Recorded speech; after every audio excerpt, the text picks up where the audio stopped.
जय हिंद बच्चों, स्वागत है आपका दक्षिणा ई क्लासरूम में। हम काफ़ी लंबे टाइम से इलेक्ट्रोस्टैटिक पढ़ रहे थे और आज इलेक्ट्रोस्टैटिक का लास्ट लेक्चर है, दैट इज लेक्चर नंबर 20। काफ़ी लंबा था पर आज खत्म हो रहा है। देखिए, अभी तक जो हमने पहले लास्ट लेक्चर में जो हमने किया था उसके अंदर हमने एक सवाल पेंडिंग था इलेक्ट्रोस्टैटिक प्रेशर से लिंक्ड। पहले तो हम उस सवाल को देखेंगे, उसके बाद में हम डिस्कस करेंगे कंडक्टिंग प्लेट्स के ऊपर आप चार्ज देते हैं तो कंडक्टिंग प्लेट किस तरह का बिहेवियर शो करता है। ये कंडक्टिंग प्लेट वाला पार्ट कई बार लोग कैपेसिटर में भी पढ़ते हैं, तो हम यहाँ पे कर लेते हैं। एक पार्ट है जो कई बार आपको इलेक्ट्रोस्टैटिक में भी दिखता है, कैपेसिटर में भी दिखता है। उस पार्ट का नाम है आपके पास में एनर्जी डेंसिटी। एनर्जी डेंसिटी, अगर आपको मान लीजिए अभी कोई एनर्जी डेंसिटी का सवाल मिले मॉड्यूल वगैरह में तो वो आप एक बार स्किप कर दीजिएगा, वो हम पढ़ेंगे कैपेसिटर के अंदर। वो आप दोनों में से कहीं भी पढ़ सकते हैं, पर कैपेसिटर में उसका रीजन समझाना आसान रहता है। यहाँ पे मतलब लोगों को फील नहीं आती सर किस चीज की बात कर रहे हैं, क्योंकि एनर्जी की अच्छे से बात होती है कैपेसिटर के अंदर, तो वो चीज हम कैपेसिटर के अंदर पढ़ेंगे। तो आइए हम टाइम वेस्ट किए बिना सीधा टॉपिक पे आते हैं अपने। हम जो लास्ट लेक्चर में जो सवाल था उसे डिस्कस करते हैं। आपको ये बोला गया था कि यहाँ पे दो हेमिस्फीयर है, इस हेमिस्फीयर का नाम कुछ 1 रख लीजिए, इस हेमिस्फीयर का नाम बच्चों कितना रख लीजिए, कुछ 2 रख लीजिए।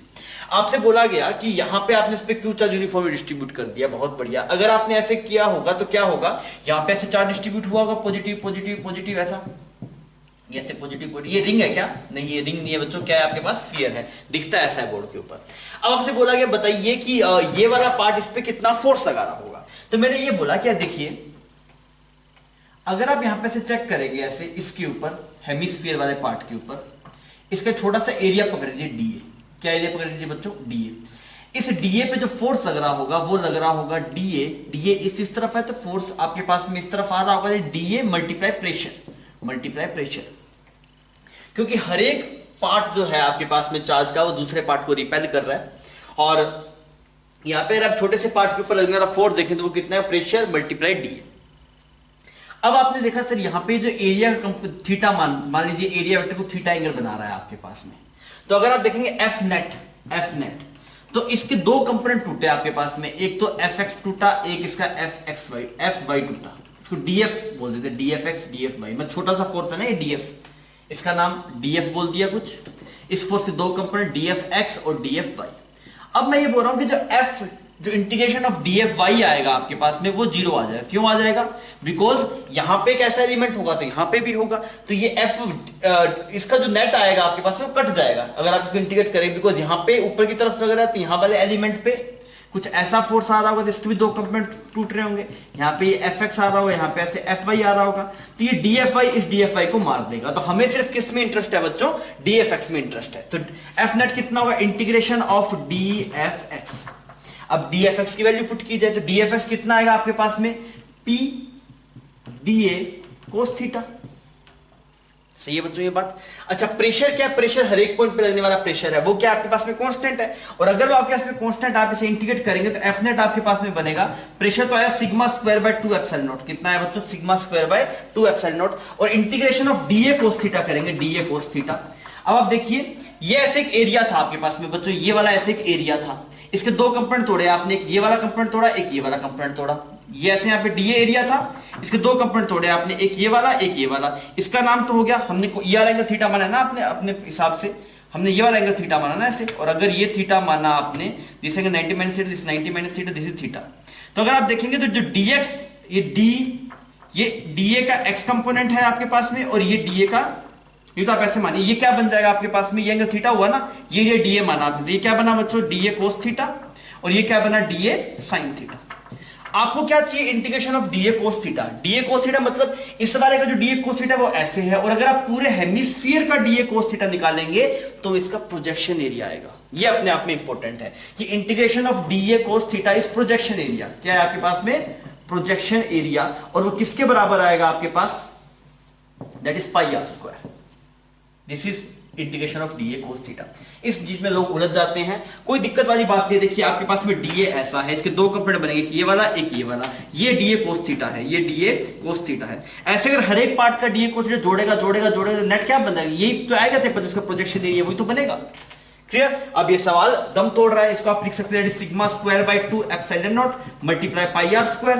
अच्छा, इसको अगर आप यहाँ पे देखेंगे एफ नॉट, तो सिग्मा की वैल्यू कितनी है आपके? Sigma square, this is Q divide by कितना ये था? 4 पाई स्क्वायर ना, Q square divide by 4 pi R का होल स्क्वायर। सही है बच्चों? ये जो सिग्मा स्क्वायर का टर्म है, जैसे क्यू हाँ, पहले सिग्मा लिख देता हूँ, ये लो मैं सिग्मा या Q divide by 4 pi are square, इसका होल स्क्वायर आ गया, ये आ गया आपके sigma square divide by 2 epsilon naught, और यहाँ पे कितना आ गया पाई आर स्क्वायर। अगर आप इसे सोल्व करेंगे तो ये टर्म कैसा निकल के आएगा, Q square 16 pi square R की पावर 4, और यहाँ पे 2 epsilon naught pi are square, ये यहां से कट गया आपके पास तो स्क्वायर बचा खाली, तो कितना आया Q square divide by 32 pi square R square epsilon naught, एक पाई से पाई कर देगा तो ऐसा एक्सप्रेशन आ रहा है आपके पास। एफ नेट बच्चों आपके पास जो निकल के आ रहा है that is Q square divide bye, ऐसा आ रहा है ना, क्यू स्क्वायर डिवाइड बाय 32 पाई नीचे की तरफ आर स्क्वायर एप्सिलॉन नॉट, ऐसा कुछ टर्म आ रहा है आपके पास। आई होप आपको ये चीज चमक गई होगी। तो आपको एक चीज समझ में आना चाहिए भाई, ये इसमें इंपॉर्टेंट जो चीज थी वो तो ये कि एक आप समझ में आना चाहिए भाई हमेशा में इलेक्ट्रोस्टैटिक प्रेशर का यूज करना है। दूसरी बात जो इंटीग्रेशन ऑफ डीए कोसेट है वो क्या आता है, प्रोजेक्शन एरिया आता है, ये बात अपने आप में इंपॉर्टेंट थी। तो बढ़िया सवाल था बच्चों, आप इस पर जानकारी लगा लीजिएगा, छाप लीजिए अपने। आइए फिर अपने थोड़ा आगे बढ़ते हैं बच्चों। अभी हम पढ़ना शुरू कर रहे हैं कंडक्टिंग प्लेट्स के बारे में। कंडक्टिंग प्लेट अपने आप में बहुत इंटरेस्टिंग है और सिंपल भी है, पर आपको कंसेप्ट समझना पड़ेगा।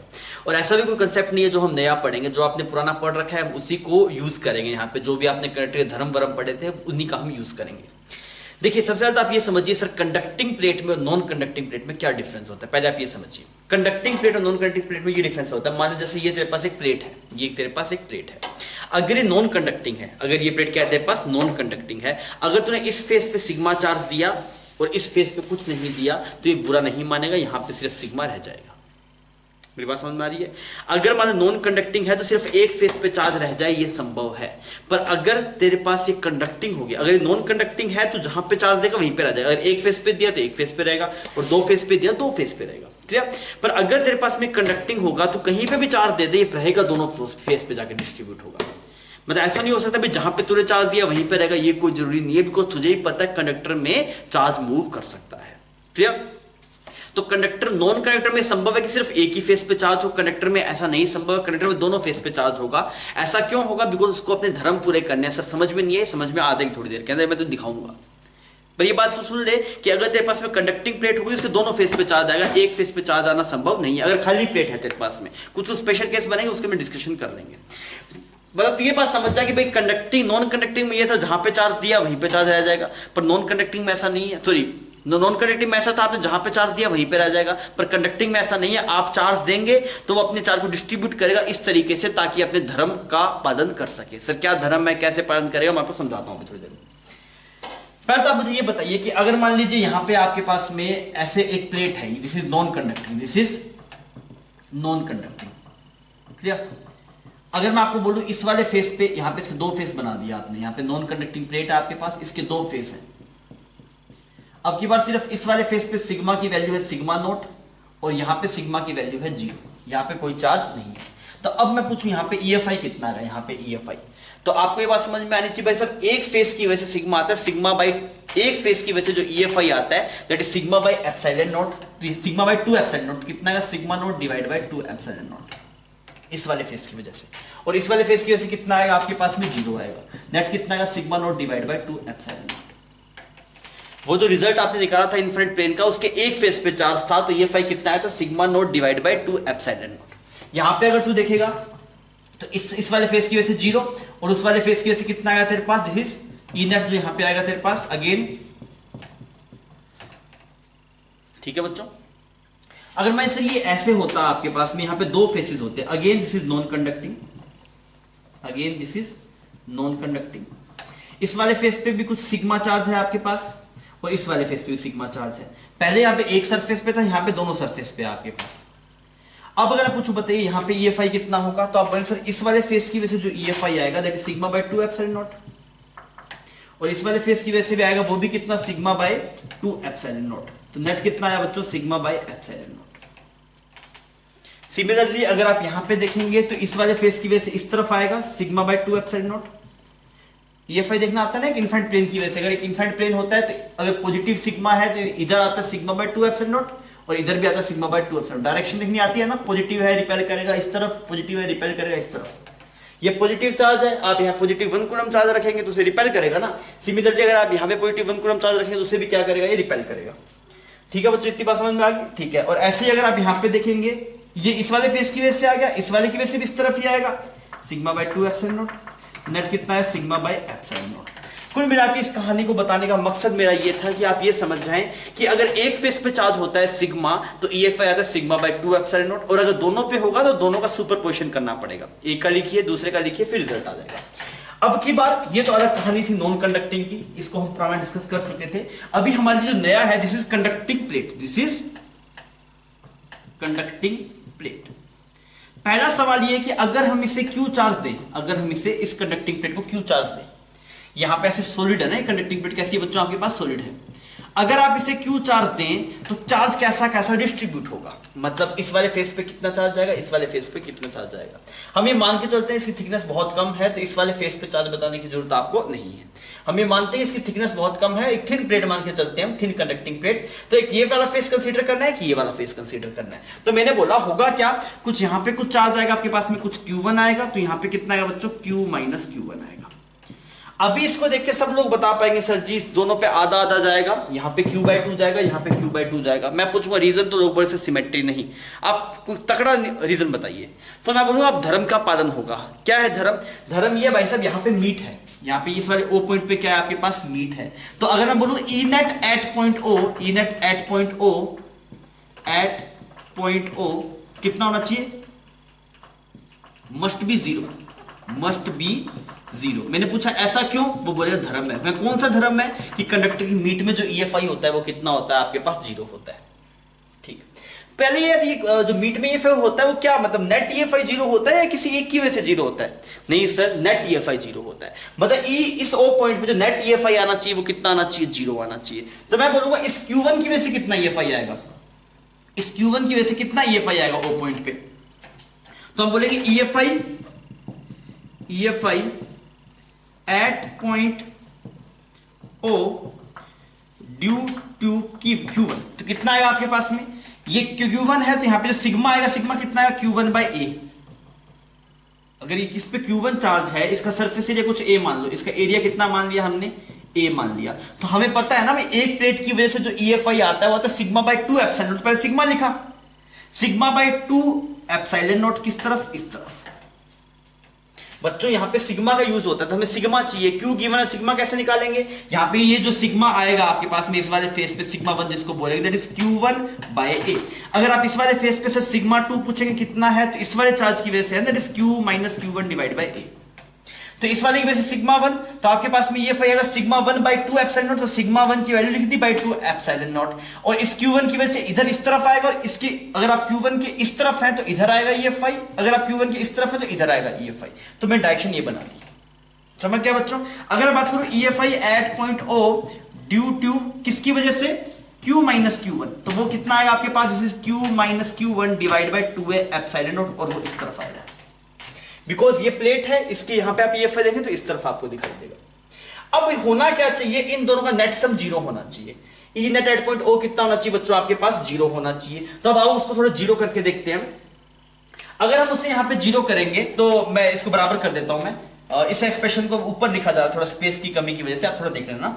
यहां पे लिख रहा हूं मैं बोला Q1 divide by 2A epsilon naught should be is equal to Q minus Q1 divide by 2A epsilon naught. इसने इसको मार दिया तो यहां से Q1 की वैल्यू कितनी आ गई, Q बाई 2।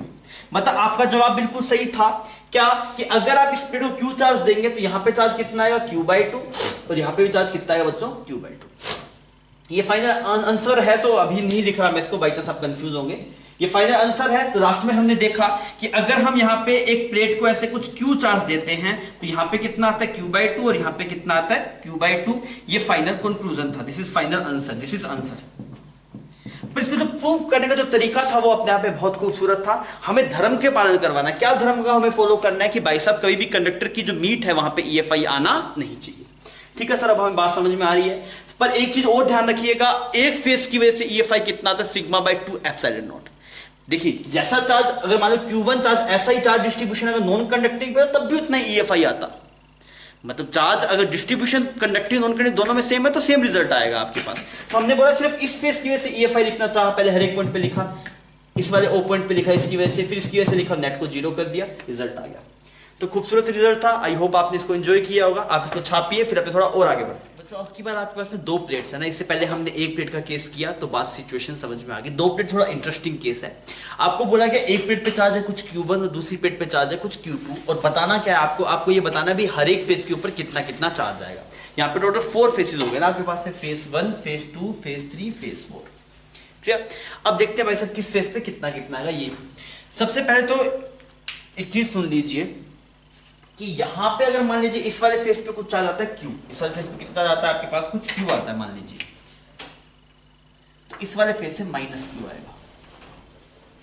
ऐसा क्यों होगा, पहले इसका रीजन समझिए। मैंने क्या बोला, जो फेस एक दूसरे के आमने सामने होंगे, को-फ्रंट होंगे, एक दूसरे के आमने सामने होंगे, उन पे चार्ज हमेशा इक्वल एंड अपोजिट आएगा, हमेशा। ऐसा क्यों, आप ये समझ के देखिए, अगर ऐसा होगा आपके पास में तो इससे क्या होगा, इस पे कुछ सिग्मा चार्ज डेंसिटी आएगी आपके पास, यहाँ पे कुछ सिग्मा आएगा, तो यहाँ पे कितना आना चाहिए आपके पास, पक्का -सिग्मा आना चाहिए। या फिर आप बोल सकते हैं कि इस पे अगर चार्ज कुछ Q आएगा, या फिर ऐसे बोल सकते हैं यहाँ पे कुछ चार्ज Q आया तो बच्चों यहाँ पे कितना आएगा आपके पास, -Q आएगा। अब इसका रीजन क्या है दोस्त, इसका रीजन ये है कि अगर तू यहाँ पे गॉसियन सरफेस पकड़े, सही ढंग से सुनना मेरी बात को, यहाँ पे गॉसियन सरफेस पकड़ा मीट के अंदर, हमने गॉसियन सरफेस पकड़ा, कहाँ पकड़ा बच्चों, मीट के अंदर।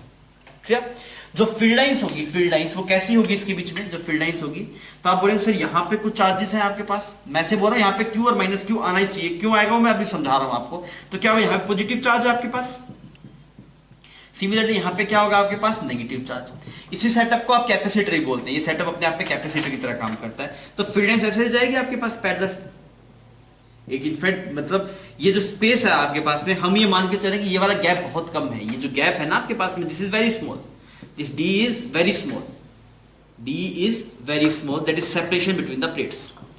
तो यार बच्चों अगर ये सेपरेशन आपके से बहुत कम होगा तो इसका इन्फेंट प्लेट की तरह ट्रीट होगा, ये जो होगा इन्फेंट प्लेट की तरह ट्रीट होगा, तो फील्ड्स ऐसे ऐसे बनेगी आपके पास में।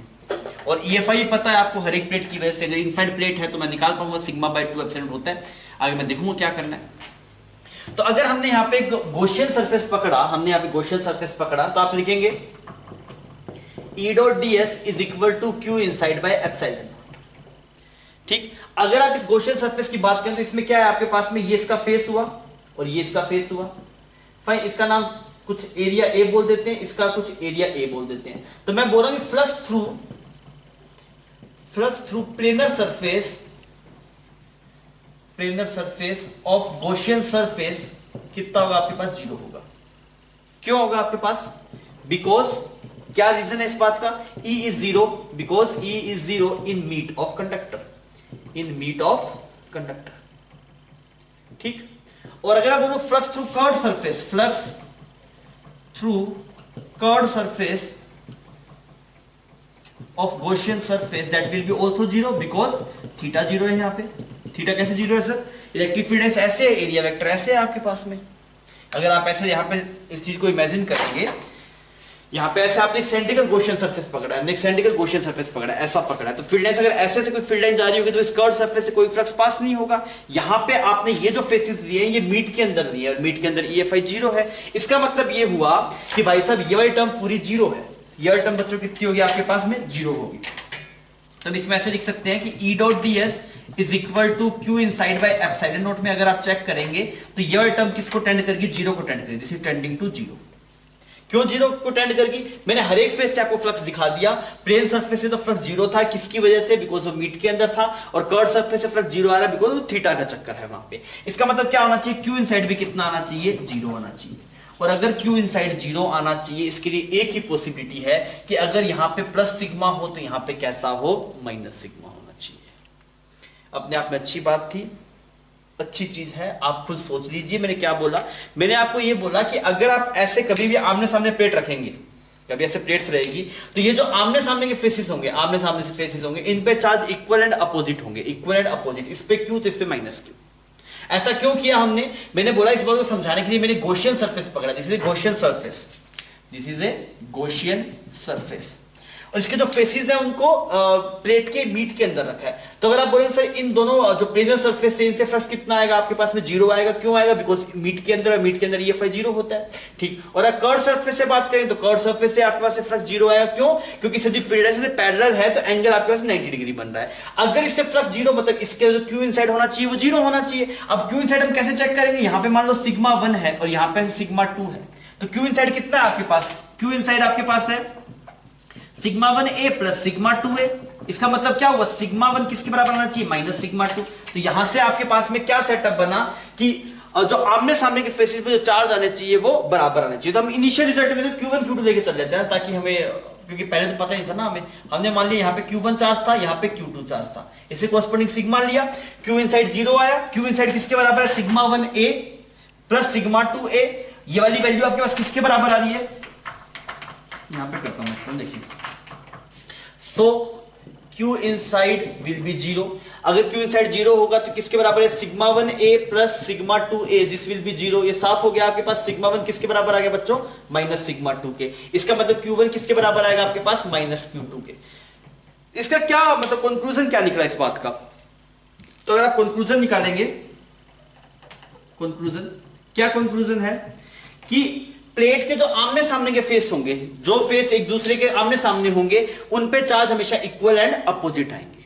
क्लियर? आप इसको अपनी भाषा में लिख लीजिए कि जो आमने सामने के फेसेस होंगे, जो आमने सामने के फेसेस होंगे उन पे चार्जेस इक्वल एंड अपोजिट आएंगे। इस पे अगर Q आएगा तो इस पे कितना आएगा? माइनस Q आएगा। क्लियर? तो इसको हम लिख लेते हैं कि charge on the faces, charge on plates, charge on face of plate, face of plates which are confronting each other, confronting each other। शायद इंग्लिश में ये वर्ड सही होना चाहिए मेरे से। confronting मतलब आमने सामने, मुझे पता नहीं, इंग्लिश ज्यादा आती नहीं है मुझे, मेरे हिसाब से confronting सही लिखा जाएगा। Charge on the face of plates which are confronting each other will be equal but opposite in sign, but opposite in sign. Sir अगर ऐसा नहीं हुआ तो क्या हो जाएगा? अगर ऐसा नहीं हुआ तो गॉस लॉ फेल हो जाएगा, जो कि कभी फेल हो सकता नहीं है। आई होप आपको समझ में आ गया होगा। तो जब भी ऐसे प्लेट्स रहे तो आमने सामने के फेसेस पे चार्ज कितना आएगा आपके पास में? इक्वल एंड अपोजिट आएगा। तो इस बात को आप समझ के खुद छाप लीजिए। अभी ये सवाल खत्म नहीं हुआ, अभी तो हमें एक चीज पता लगी सर इस पे Q आएगा, जैसे माइनस Q आएगा। अभी इसको थोड़ा और प्रोसीड करेंगे आगे, पहले इतना छाप लीजिए आप। तो बच्चों आपके पास में हमने ये देख लिया था कि भाई अगर मान लीजिए इस वाले फेस पे Q आएगा तो इसमें माइनस Q आएगा। इसका रीजन अपने आप में इंपॉर्टेंट है और ये हमेशा सही है, ये हमेशा सही है। कभी भी अगर आप देखेंगे तो आमने सामने के फेसेस पे चार्ज कितना आएगा आपके पास में? इक्वल एंड अपोजिट आएगा। अच्छा अगर ऐसा है तो यहाँ पे जो चार्ज आ रहा है वो कितना आ रहा है आपके पास? Q1 minus Q। और यहाँ पे कितना आ रहा है आपके पास में? Q2 plus Q। ये वाली बात सही है आपके पास? सही है ना ये बात? बिकॉज इन दोनों मिला के कितना होना चाहिए? Q1 होना चाहिए। तो अगर इस पे Q1 माइनस Q था, दोनों को नेट जोड़ेंगे तो Q1 आएगा आपके पास में। अगर आप यहाँ पे ये भी देखेंगे तो ये कितना आएगा आपके पास? Q2 आ जाएगा। इतनी बात सही है भाई? ठीक है। अगर इतनी बात सही है तो अब हमें एक और चीज को सही प्रूव करना है। वो क्या?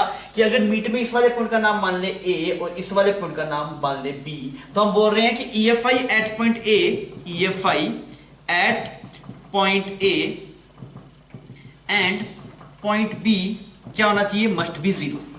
Must be zero. क्यों सर? ये धर्म है।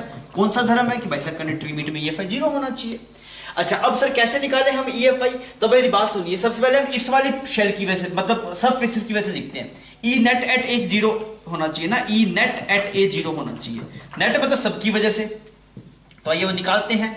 सबसे पहले इस वाले फेस की वजह से लिखते हैं। तो कितना लिखा? Q1 माइनस Q ये बाय A, ये सिग्मा हुआ, सिग्मा बाय 2 एप्सिलॉन नोट करना है, कर दिया। किस तरफ आएगा? इस तरफ आएगा। इस वाले फेस के किस तरफ आएगा आपके पास में? इस तरफ आएगा। तो मैं डिफरेंट की वजह से अलग लिखूं क्या? सबसे पहले मैंने देखा due to Q1 minus Q। अगर आप इस A वाले पॉइंट पे ऑब्जर्व कर रहे हैं एट पॉइंट A, चलो मैं पूरा ऐसे ढंग से एक्सप्लेन करके देता हूं, फिर आपको ना पूरी एक चीज लिख के देता हूं। इसको मिटा देते हैं हम। ये बात हमें समझ में आ गई भाई साहब कि A एंड B पॉइंट पे जो नेट EFI है वो जीरो होना चाहिए। तो मैंने बोल दिया EFI नेट एट ए कितना होना चाहिए आपके पास? जीरो। अब अगर आप बात करो at point A EFI due to, सबसे पहले किसकी वजह से बात करते हैं? Q1 माइनस Q की वजह से बात करते हैं। Q1 माइनस Q की वजह से कितना आएगा EFI उस वाले फेस पे, sigma by 2 epsilon naught. Sigma कितना है Q1 minus Q divide by A, ये सिग्मा बाई 2 एप्सिलॉन नॉट किस तरफ, इस तरफ। हमने माना कि यह चीज पॉजिटिव है, तो अगर ये पॉजिटिव है तो इसके इस तरफ EFI इधर आएगा और इस पॉजिटिव प्लेट की इस तरफ EFI इस तरफ आएगा। अब अगर आप बात करेंगे सेकंड किसकी वजह से, Q की वजह से, तो अगर आप इस वाले Q की वजह से देखेंगे तो EFI किस तरफ आएगा बच्चों, इस तरफ आएगा। तो कितना आएगा आपके पास में Q divide by A by 2 epsilon not इस तरफ आएगा। थर्ड केस की अगर आप बात करेंगे इस माइनस Q की वजह से, तो अगर आप इस माइनस Q की वजह से देखेंगे तो कहां किस तरफ आएगा EFI, ये नेगेटिव चार्ज है ना, यहाँ पे पॉजिटिव 1 को रखें तो अट्रैक्ट करेगा, तो इस तरफ आएगा। तो कितना आएगा माइनस Q की वजह से, this is Q divide by 2A epsilon not इस तरफ। क्लियर। अगर आप बच्चों इस वाले फेस की वजह से देखेंगे, इस वाले फेस की वजह से, तो वो ये क्या पॉजिटिव चार्ज है, उस तरफ लेके आएगा EFI। तो यहां से लिखा Q2 प्लस Q की वजह से जो EFI आया, this is Q2 plus Q divide 2A epsilon not इस तरफ आ गया।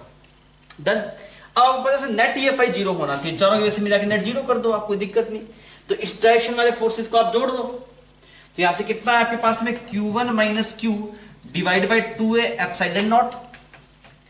ये दोनों आपस में कैंसिल आउट हो जाएंगे, इसको लिखने की जरूरत नहीं है, ये दोनों आपस में कैंसिल आउट हो गए, लिखने की जरूरत नहीं है। और यहाँ पे अगर देखें तो minus Q2 plus Q divide by 2A epsilon not, इसके लिए किसके बराबर आएगी आपके पास, 0 के बराबर आएगी। तो यहां से अगर आप इसको थोड़ा सोल्व करेंगे तो ये तो साफ हो जाएगा आपके पास।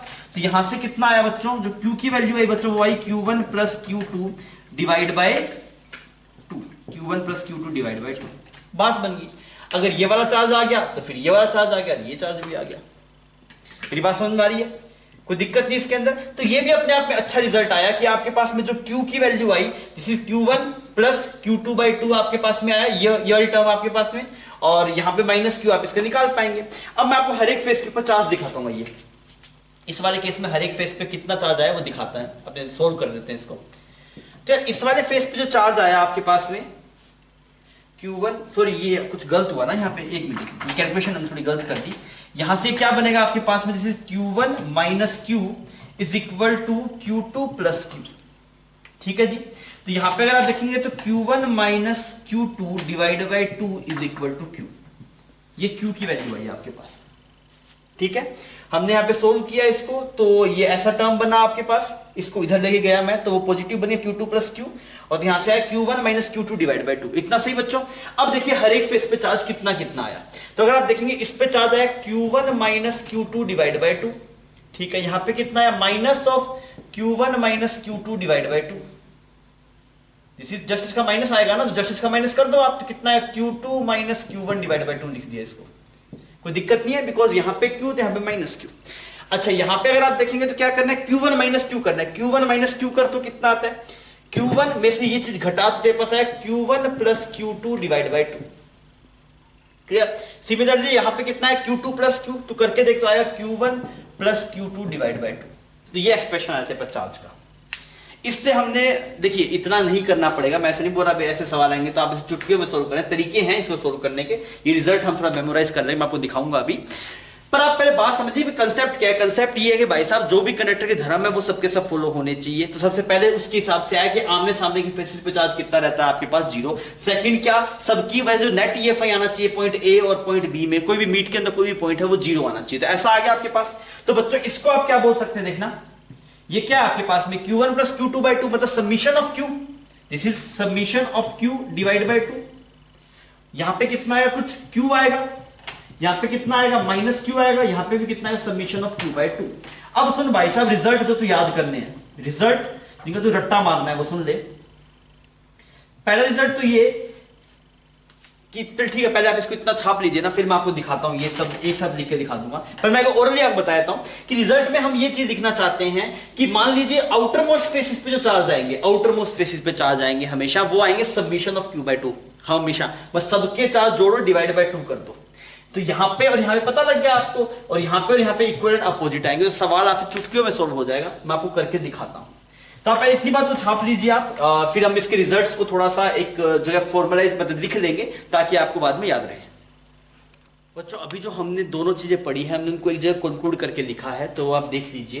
पहली बात तो जैसे जो आमने सामने की प्लेट्स होगी उस पर चार्ज इक्वल एंड अपोजिट होगा, और वो हमेशा सही है। तो plates confronting each other will have charge equal in magnitude but opposite in sign, always valid. ये चीज हमेशा वैलिड है, कोई दिक्कत नहीं, कुछ भी हो, कभी किसी की अर्थिंग हो रही हो तब भी कोई दिक्कत नहीं है आपके पास में, कुछ भी किए करे, कुछ भी कर दे आपके पास में, ये चीज हमेशा सही बैठेगी। क्लियर?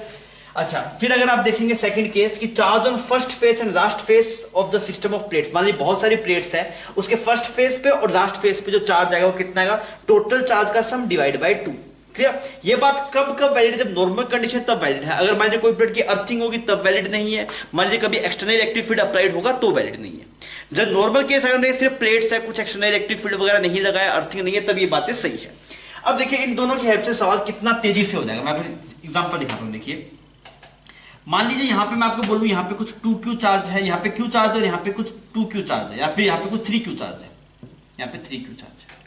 तो अगर मैं पूछूं कि हर एक फेस पे कितना कितना चार्ज आएगा, ये आपको निकालना है, तो आप कैसे करेंगे?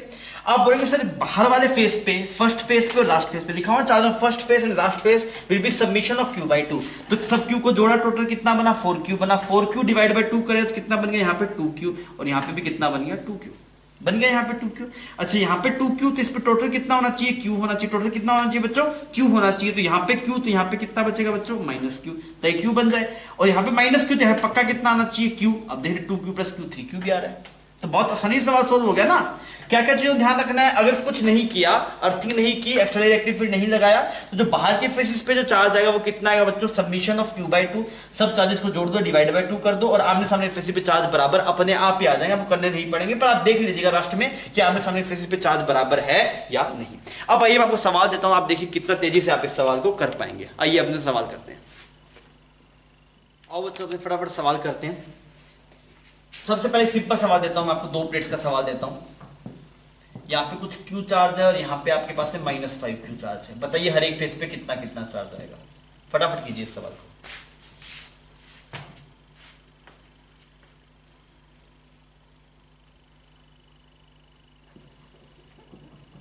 पहले आप उसको कीजिए, फिर मैं एक और सवाल लिख रहा हूं यहाँ पे।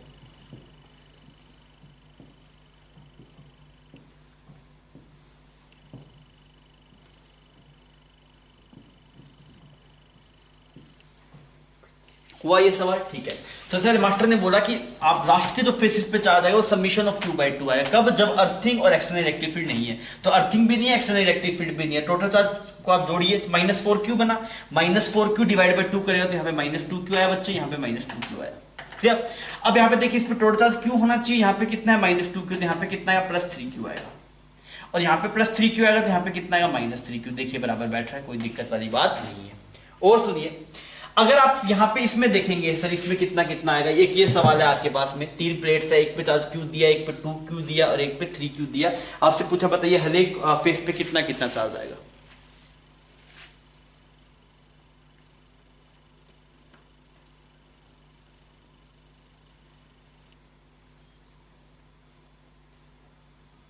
हाँ भी हुआ, करके देखें। तो आप क्या बोलेंगे सर, सबसे टोटल चार्ज को जोड़ दो, 3 2 5 और एक 6q डिवाइड बाय 2, तो यहाँ पे कितना आएगा 3q आएगा, यहाँ पे 3q, तो यहाँ पे भी कितना आएगा 3q आएगा। ठीक है, अब इस पे टोटल चार्ज कितना है आपके पास में q, यहाँ पे 3q, तो यहाँ पे कितना आएगा बच्चों -2q आएगा, यहाँ पे कितना आएगा +2q आएगा। आना पड़ेगा आमने सामने बराबर, इक्वल अपोजिट आना चाहिए। अच्छा अगर यहाँ पे मान लीजिए आपके पास में 2q आया बच्चों, तो यहाँ पे टोटल 2q होना चाहिए, तो यहाँ पे कितना आएगा 0 और यहाँ पे कितना आएगा 0। अब आप देखिए दोनों चीजें सही होगी। पहला कंक्लूजन तो ये था कि आमने सामने फेसेस पे चार्ज इक्वल अपोजिट आने चाहिए, आ रहे हैं, और लास्ट फेसेस पे चार्ज आपके पास में सबमिशन ऑफ q बाई 2 आने चाहिए, वो भी आपके पास आ रहे हैं। कोई दिक्कत इसके अंदर नहीं। एक और सवाल करते हैं, आप इसी में आगे बढ़ते हैं। थोड़ा सा गैप छोड़ दीजिएगा ना, हर एक सवाल में थोड़ा गैप छोड़िए, मैं कुछ और भी कराऊंगा इसी के अंदर, थोड़ा गैप छोड़ दीजिएगा। एक और सवाल कर लेते हैं, 4 प्लेट का आपके पास 3 और ये 4 प्लेट आपने रखी है। ये जो गैप होता है प्लेट्स के बीच में बहुत कम होता है, मैं कम बना देता हूं ये ऐसे यहाँ पे।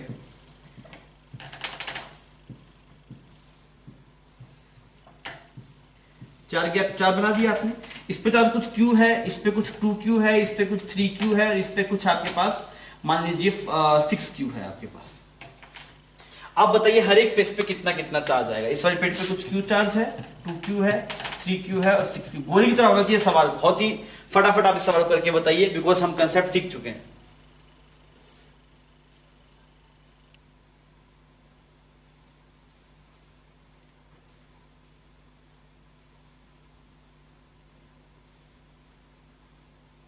हुआ बच्चों?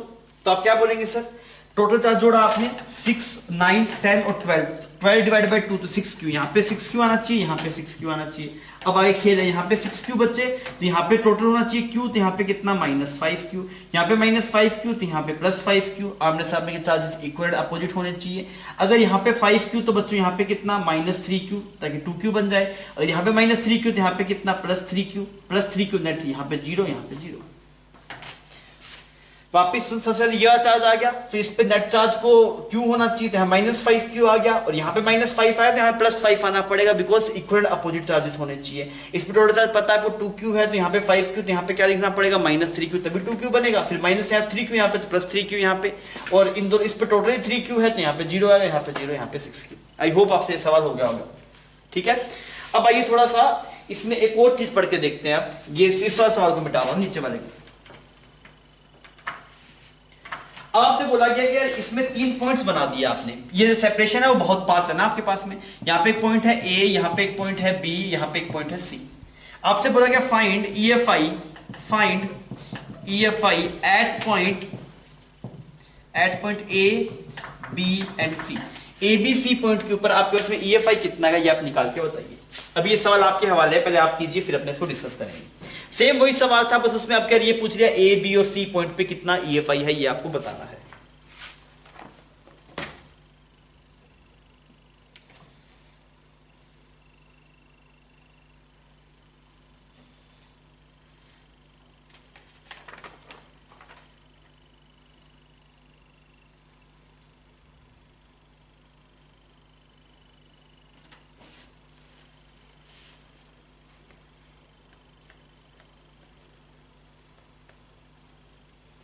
किया जाए बच्चों, ठीक। सर बेसिक अप्रोच तो ये, हर एक फेस की वजह से देख लो आप, इस वाले फेस की वजह से देखो, इसकी वजह से देखो, इसकी वजह से देखो, इसकी वजह से देखो, नेट मिल जाएगा। अगर आप ए पे नेट निकालने जाएंगे, तो इस वाले फेस की वजह से कितना है, σ/2 एप्सिलॉन नॉट। इसकी वजह से σ/2 एप्सिलॉन किस तरफ आएगा, इस तरफ आएगा, फेस 1 की वजह से। फेस 1 की, इसका नाम फेस 1 रख दो, इसका नाम 2 रख दो, 3 रख दो और 4 रख दो। अगर आप फेस 1 की वजह से देखेंगे तो आपके पास में आएगा σ/2 एप्सिलॉन नॉट। सिग्मा कितना हो गया, दैट इज 2Q। डायरेक्शन आपने देख लिया तो माइनस नहीं लेना है, EFI में आप माइनस नहीं लेते हैं, तो σ/2 एप्सिलॉन नॉट। यह आया आपके पास में फेस 1 की वजह से। किस तरफ आया बच्चों आपके पास, इस तरफ आया।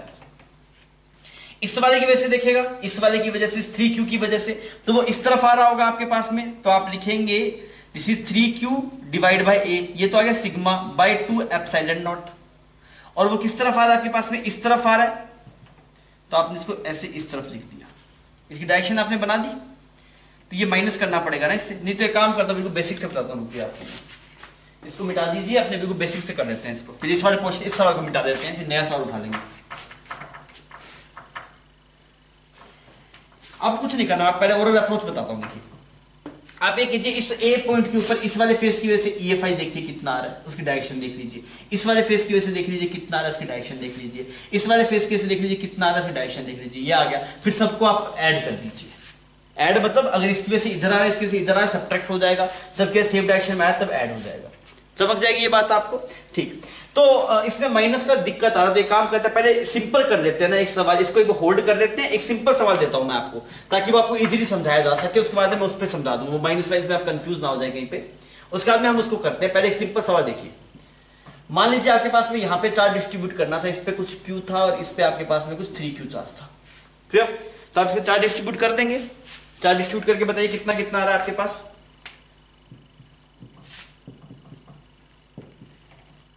चार्ज डिस्ट्रीब्यूट हो गया बच्चों, तो यहां पे आएगा आपके इसमें 2Q, जिस पे टोटल कितना हो जाए Q, तो यहाँ पे कितना -Q, यहाँ पे कितना -Q, और आमने सामने लास्ट फेस इस पे बराबर आते हैं, तो यहाँ पे 2Q आ जाएगा। कुछ गलत हुआ क्या, यहाँ +Q आएगा, ठीक है।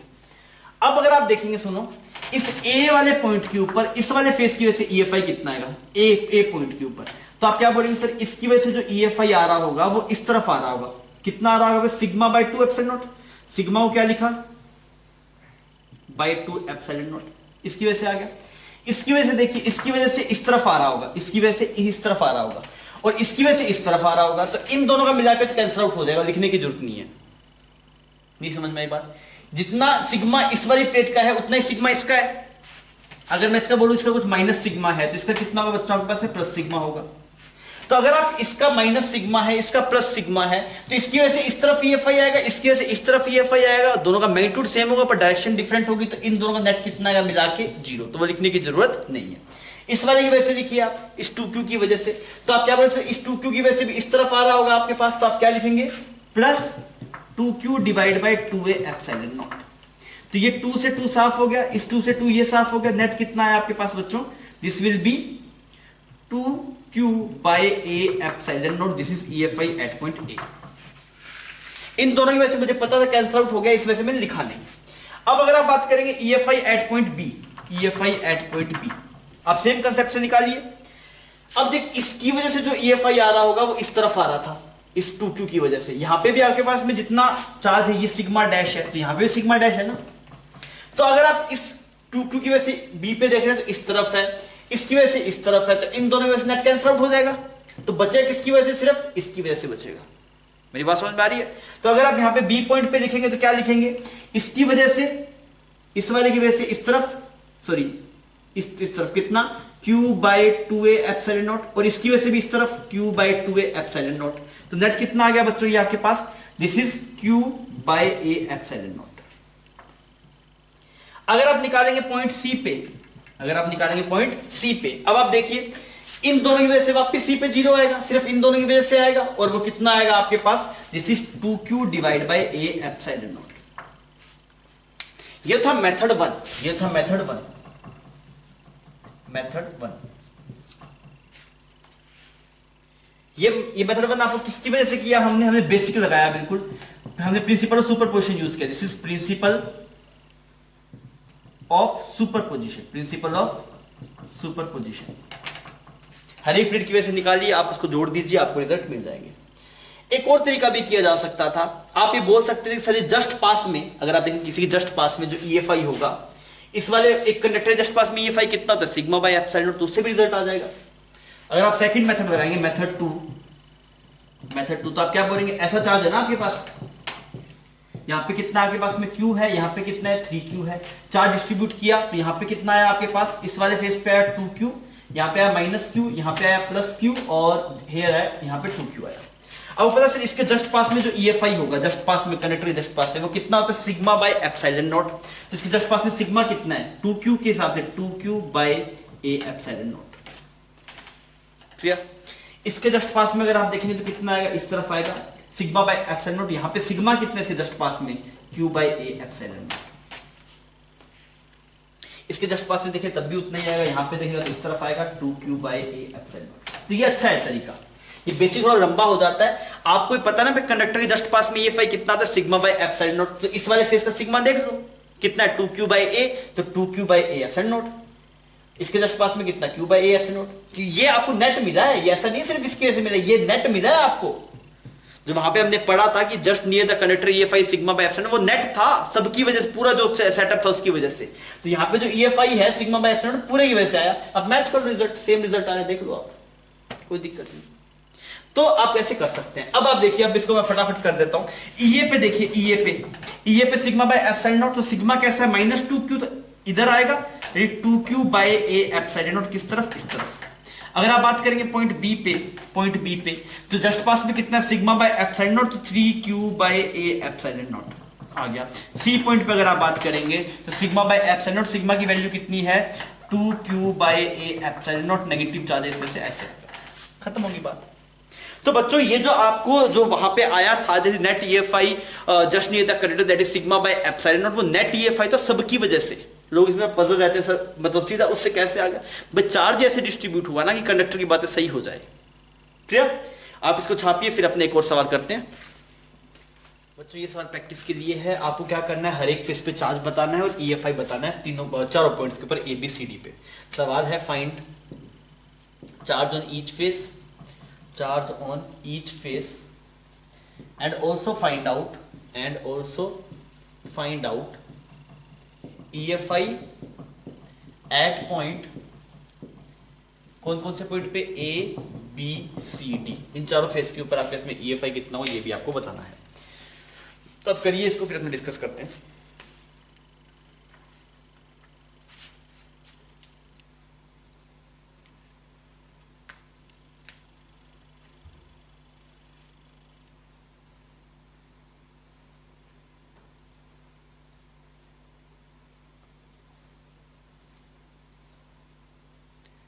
किया जाए इसको, ठीक है।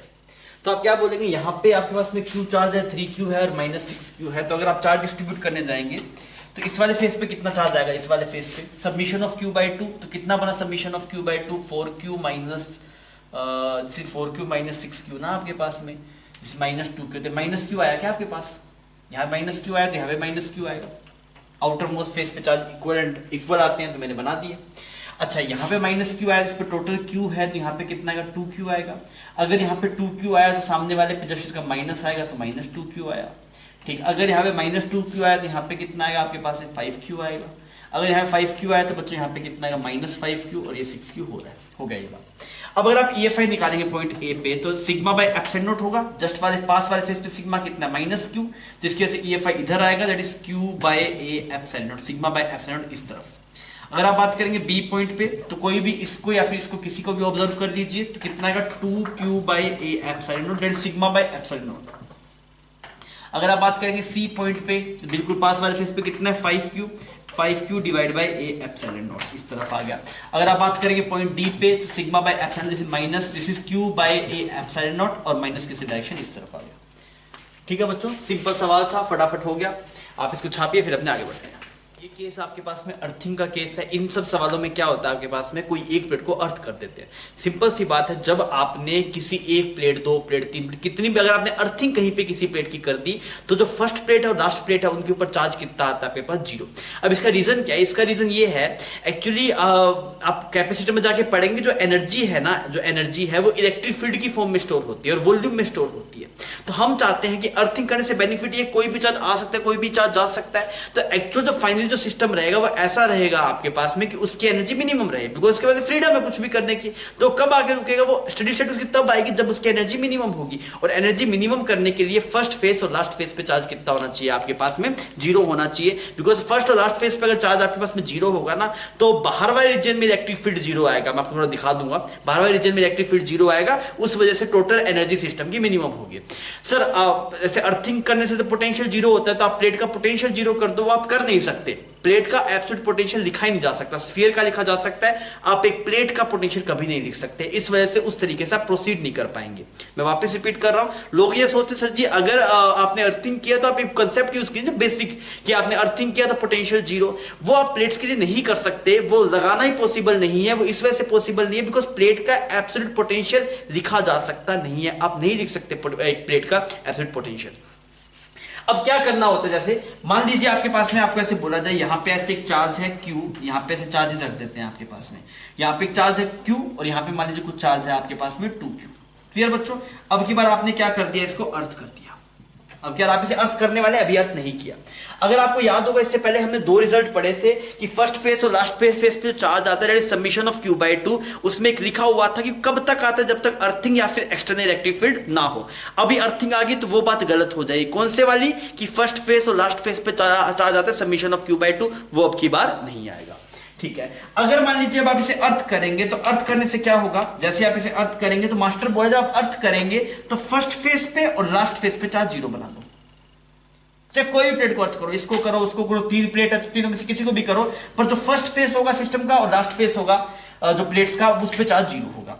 अच्छा, इस पे टोटल चार्ज 0। अब क्या करें सर, इस पे 0 हो तो इस पे टोटल क्यू रहना चाहिए क्या, नहीं। अब की बार इस पे टोटल क्यू रहेगा नहीं, this Q will not be conserved. Now this charge will not be conserved, will not be conserved. क्यों कंजर्व नहीं रहेगा, बिकॉज अर्थ हो गया, चार्ज आ जा सकता है। तो आप ये नहीं बोल सकते सर यहाँ पे 0 तो यहाँ पे क्यों, तो आप नहीं बोल सकते ऐसा। क्यों, इसे चार्ज कंजर्व नहीं रहेगा, चार्ज मूव कर जाएगा। पर ये प्लेट तो आइसोलेटेड है, अगर ये प्लेट आइसोलेटेड है तो यहाँ पे क्यू, तो बच्चों यहाँ पे कितना होना चाहिए, 2Q। अब आप उल्टा चल के लिखा आपने, सर यहाँ पे 2Q तो यहाँ पे कितना, -2Q। काम हो गया आपके पास। मेरी बात समझ में आ गई। तो आपको करना क्या है, जब भी किसी प्लेट की अर्थिंग होगी, जब भी किसी प्लेट की अर्थिंग होगी तो जो आपके पास में फर्स्ट फेस और लास्ट फेस, उस पे चार्ज कितना आना चाहिए, 0। सर इसका रीजन थोड़ा बता देंगे क्या, देखिए उसका एनर्जी डेंसिटी का कंसेप्ट है इसके अंदर, वो अभी हम पढ़ नहीं रहे, हम इलेक्ट्रो कैपेसिटर में पढ़ेंगे। पर आपको आइडिया दे देता हूं कि जो एनर्जी होती है ना वो इलेक्ट्रिक फील्ड की फॉर्म में स्टोर होती है। जितने बड़े वॉल्यूम के अंदर इलेक्ट्रिक फील्ड ज्यादा होगा, जितने बड़े वॉल्यूम में इलेक्ट्रिक फील्ड होगा उतनी ज्यादा एनर्जी होगी। आपको पता है, मैं पूछूं इस वाले पॉइंट पे EFI A, B और C पे, तो आप क्या बोलेंगे, E एट A कितना, 0। जस्ट फिर पास वाले फेस पे सिग्मा ही नहीं है। ई एट पॉइंट बी निकालें तो कितना 2q by A epsilon naught, और ई एट सी निकालें तो कितना 0। इसका मतलब क्या हुआ, अगर आपने इन दोनों फेसेस पे चार्ज 0 कर दिया तो बाहर कोई इलेक्ट्रिक फील्ड नहीं है, इधर भी कोई इलेक्ट्रिक फील्ड नहीं है, इधर भी कोई इलेक्ट्रिक फील्ड नहीं है। मतलब इस इलेक्ट्रिक फील्ड कॉरस्पॉन्डिंग अब कोई एनर्जी नहीं है, इस इलेक्ट्रिक फील्ड कॉरस्पॉन्डिंग भी कोई एनर्जी नहीं है। पर अगर मान लो 0 नहीं करते, कुछ और चार्ज आता तो यहां पे बाहर इलेक्ट्रिक फील्ड आता बाहर, और ये इलेक्ट्रिक फील्ड पूरे इनफाइनाइट रीजन तक रहता, तो एनर्जी आपके पास में ज्यादा स्टोर होती, मतलब जो इसकी एनर्जी होती है वो ज्यादा होती है। हमें क्या करना है, एनर्जी को मिनिमाइज करना है, बिकॉज आपने सिस्टम को फ्री किया है। बच्चों समझ गई ये बात? ठीक। अब मैं आपको एक सवाल देता हूं, आप मुझे करके बताइए। यहां पे से 3 प्लेट्स बना रहा हूं मैं, 1 2 और 3, ये 3 प्लेट ऐसे बना रहा हूं मैं, और इस वाले प्लेट को मैंने ऐसे अर्थ कर दिया, इस वाले प्लेट को क्या कर दिया, अर्थ। इस पे चार्ज कुछ q, इस पे 2q, इस पे कुछ 3q। आपसे पूछा गया find out charge on each face, ये सवाल है ना आपके पास question. Find out charge on each face, find out charge on each face after earthing. करके बताइए बच्चों इसको फटाफट।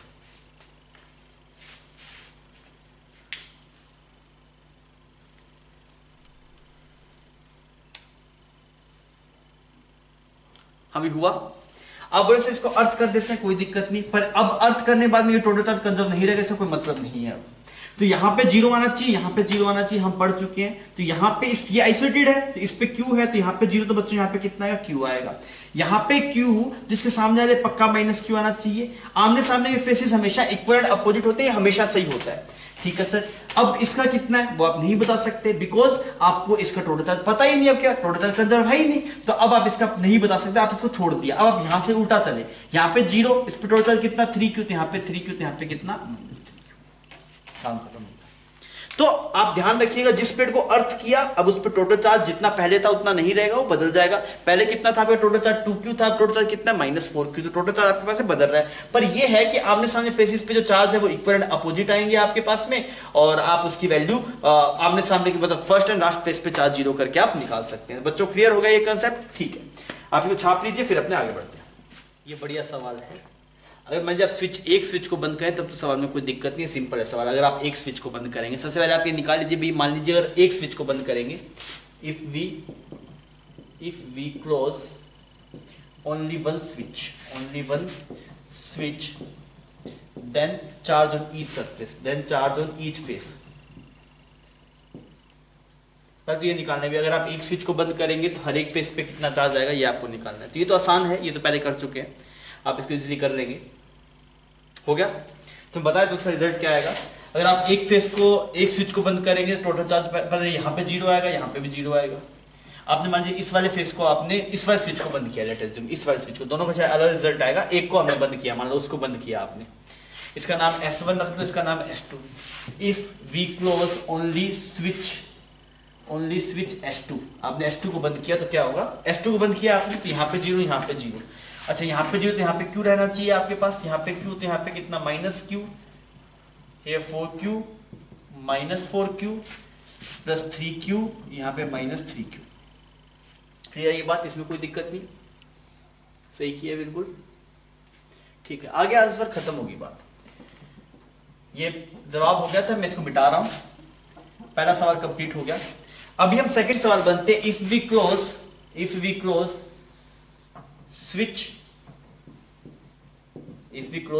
S1 and S2 both, then charge on each face। इसमें आप फंस जाएंगे। हम इसको करके देखिए तो हो रहा है क्या। अगर आप दोनों स्विच को बंद करें तो आप करके देखिए,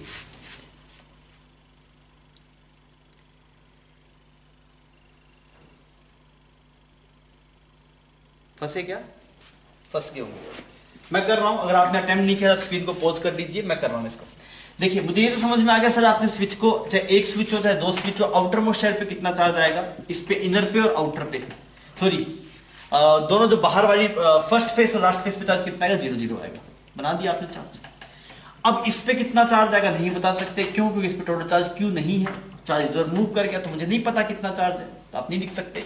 यहां से भी देखेंगे तो 0, तो यहाँ पे 5q नहीं बोल सकते, बिकॉज ये भी इसको भी अर्थ कर दिया, चार्ज मूव कर सकता है। तो मैंने बोला मुझे नहीं पता, मैंने मान लिया कुछ q, नया चार्ज मान लिया q। यहाँ पे कितना है बच्चों, -q। अगर है -q तो यहाँ पे कितना है आपके पास में 3q प्लस q। यहाँ पे कितना है बच्चों, -3q प्लस q ठीक है। अच्छा सर, अगर ऐसा हुआ तो यहां पे कितना आएगा आपके पास में, this is -3q minus Q, तो आपके पास जो रिजल्ट बचेगा दिस इज 2q और माइनस क्यू, ऐसा ही आएगा। इन दोनों जोड़ेंगे तो ये रिजल्ट आएगा ना आपके पास में, ये प्लस का आएगा, क्या प्लस आएगा ये। आप इन दोनों जोड़िए तो कितना आएगा, -3q minus Q plus 2q plus Q, तो कट गया माइनस क्यू आ रहा है, ठीक है ये। और इस पे कितना आएगा बच्चों, -2q प्लस क्यू का पूरे का माइनस। अब करना क्या है, अब आपको देखिए सवाल में एक अलग भी था, यहाँ पे डी गिवन था, डी नाम से कुछ चीज गिवन थी। तो अब मुझे क्या करना है, मुझे ये पता है कि भाई साहब इसको भी अर्थ किया, इसको भी अर्थ किया। अगर आपने इन दोनों को अर्थ किया, तो अगर आप इसे प्लेट 1 बोले, प्लेट 2 बोले, या फिर इसको फर्स्ट प्लेट, तो हम बोल सकते हैं कि first plate and last plate both will have same potential, इसमें कोई दिक्कत नहीं।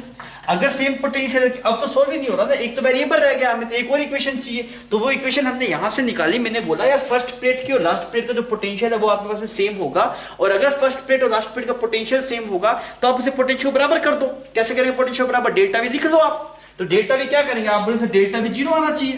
डेल्टा वी कहां से कहां तक आपके पास, फ्रॉम फर्स्ट प्लेट चलिए कहां तक, लास्ट प्लेट। अगर आप चलेंगे डेल्टा वी का टर्म कितना आना चाहिए, 0 आना चाहिए। अच्छा डेल्टा वी किसके बराबर आता है आपके पास, डेल्टा वी आता है minus of E dot D L. तो यहाँ पे आप EFI देखिए इस रीजन में कितना है, Q by A epsilon not, सही। यहाँ पे देखिए कितना, यहाँ पे 3Q plus Q divide by A epsilon not. यहाँ पे EFI देखिए बच्चों कितना, 2Q plus Q divide by 2A, sorry A epsilon not, सही है ये। तो आप ड्रॉप देख लो भाई साहब पोटेंशियल का, पोटेंशियल ड्रॉप देखेंगे तो यहां से यहाँ पे आपने इलेक्ट्रिक फील्ड इधर ही माना और आप जा भी इसी तरफ रहे हैं, तो आपका ड्रॉप ई और डी डायरेक्शन सेम है। तो कितना है यहाँ से, -Q by A epsilon not D, यहां से यहाँ पे चलने में ई डॉट डीएल होता है ना, minus of E dot DL, minus of E dot DL किया, ई और डीएल की डायरेक्शन सेम है, इस वजह से एंगल 0 है। यहां पे अगर आप चलेंगे तो क्या लिखेंगे, -3Q plus Q divide by A epsilon not D. और अगर आप यहां से यहां पे जाएंगे तो क्या लिखेंगे, -2Q plus Q divide by A epsilon not into में डी इज इक्वल टू 0। क्योंकि टोटल ड्रॉप 0 आना चाहिए। हमने किसका यूज किया, EFI निकाल लिया, हमने डायरेक्शन निकाल ली EFI की। हमने बोला ई डॉट डी 0 आना चाहिए, तो E इस तरफ है, D भी इस तरफ है, तो ई डॉट डी करा, ई डॉट डी करा, ई डॉट डी करा, डायरेक्टली कर दिया, बिकॉज इस रीजन में E यूनिफॉर्म है, यहाँ पे भी यूनिफॉर्म है, यहाँ पे भी यूनिफॉर्म है। अब सवाल सोल्व हो जाएगा, ये सब साफ हो गया आपके पास, डी डी डी साफ हो गया। तो यहां से क्या बचा, -Q -3Q minus Q -2Q minus Q is equal to 0। अच्छा इसको अगर आप प्रोसीड करेंगे तो ये वैल्यू कितनी आ गई बच्चों आपके पास, 3Q, ये 3Q बन गया, इज इक्वल टू -5Q के बराबर आया। तो यहां से जो Q की वैल्यू आई वो आई -5Q/3। अब आंसर आ जाएगा, इस पे चार्ज कितना, -5Q/3, इस पे +5Q/3, सिमिलरली आप सब पे निकाल लीजिए। तो जब आपके पास में ऐसा कुछ हो तो आप देख लीजिए भाई कि दो प्लेट्स का पोटेंशियल वगैरह कुछ बराबर होगा, उसका आप यूज कीजिए, आपको जवाब मिल जाएगा। क्लियर है बच्चों, ठीक है। सवाल आपके सामने है, कितनी प्लेट्स है, 5 प्लेट्स है, 2 प्लेट की अर्थिंग है, इस वाली प्लेट को अर्थ करेंगे, इस वाली प्लेट को अर्थ करेंगे। सवाल यही है, फाइंड आउट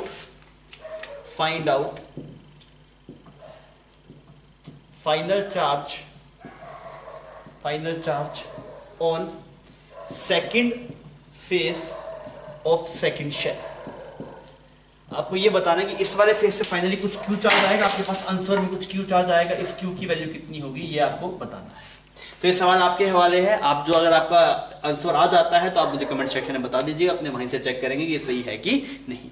मेरी बात समझ में आ गई, ये सवाल अच्छा है, 2 प्लेट की अर्थिंग करी है, डिस्टेंस देख लेना भाई, अब क्या सबकी डी नहीं है, किसी की डी है, किसी की 2D है। आप इस सवाल को सोल्व कर लीजिएगा, आप जो भी आंसर आए आप मुझे बता सकते हैं, ठीक है बच्चों। तो आपको 4 प्लेट्स दिखाई दे रही है, थोड़ा सा केस डिफरेंट है। अब की बार क्या हुआ, एक प्लेट को थर्ड प्लेट से ज्वाइन किया गया इस तरीके से। आपसे बोला गया कि find the charge on each face after closing the switch. हम इस स्विच को क्लोज करेंगे और आपको हर फेस के ऊपर चार्ज बताना है। तो बच्चों बढ़िया सवाल है, आप इसे अटेम्प्ट कर लीजिए। मैं डिस्टेंस मेंशन कर देता हूँ, ये डिस्टेंस आपके पास में D है, ये भी कुछ 2D मान लो, और ये आपका D है, और ये सब इतनी छोटी है D कि आप ये मान सकते हैं भाई साहब ये जो प्लेट है आपके पास में इनफाइनाइट प्लेट है। सोल्व कीजिए इसको, फिर अपने डिस्कस करते हैं।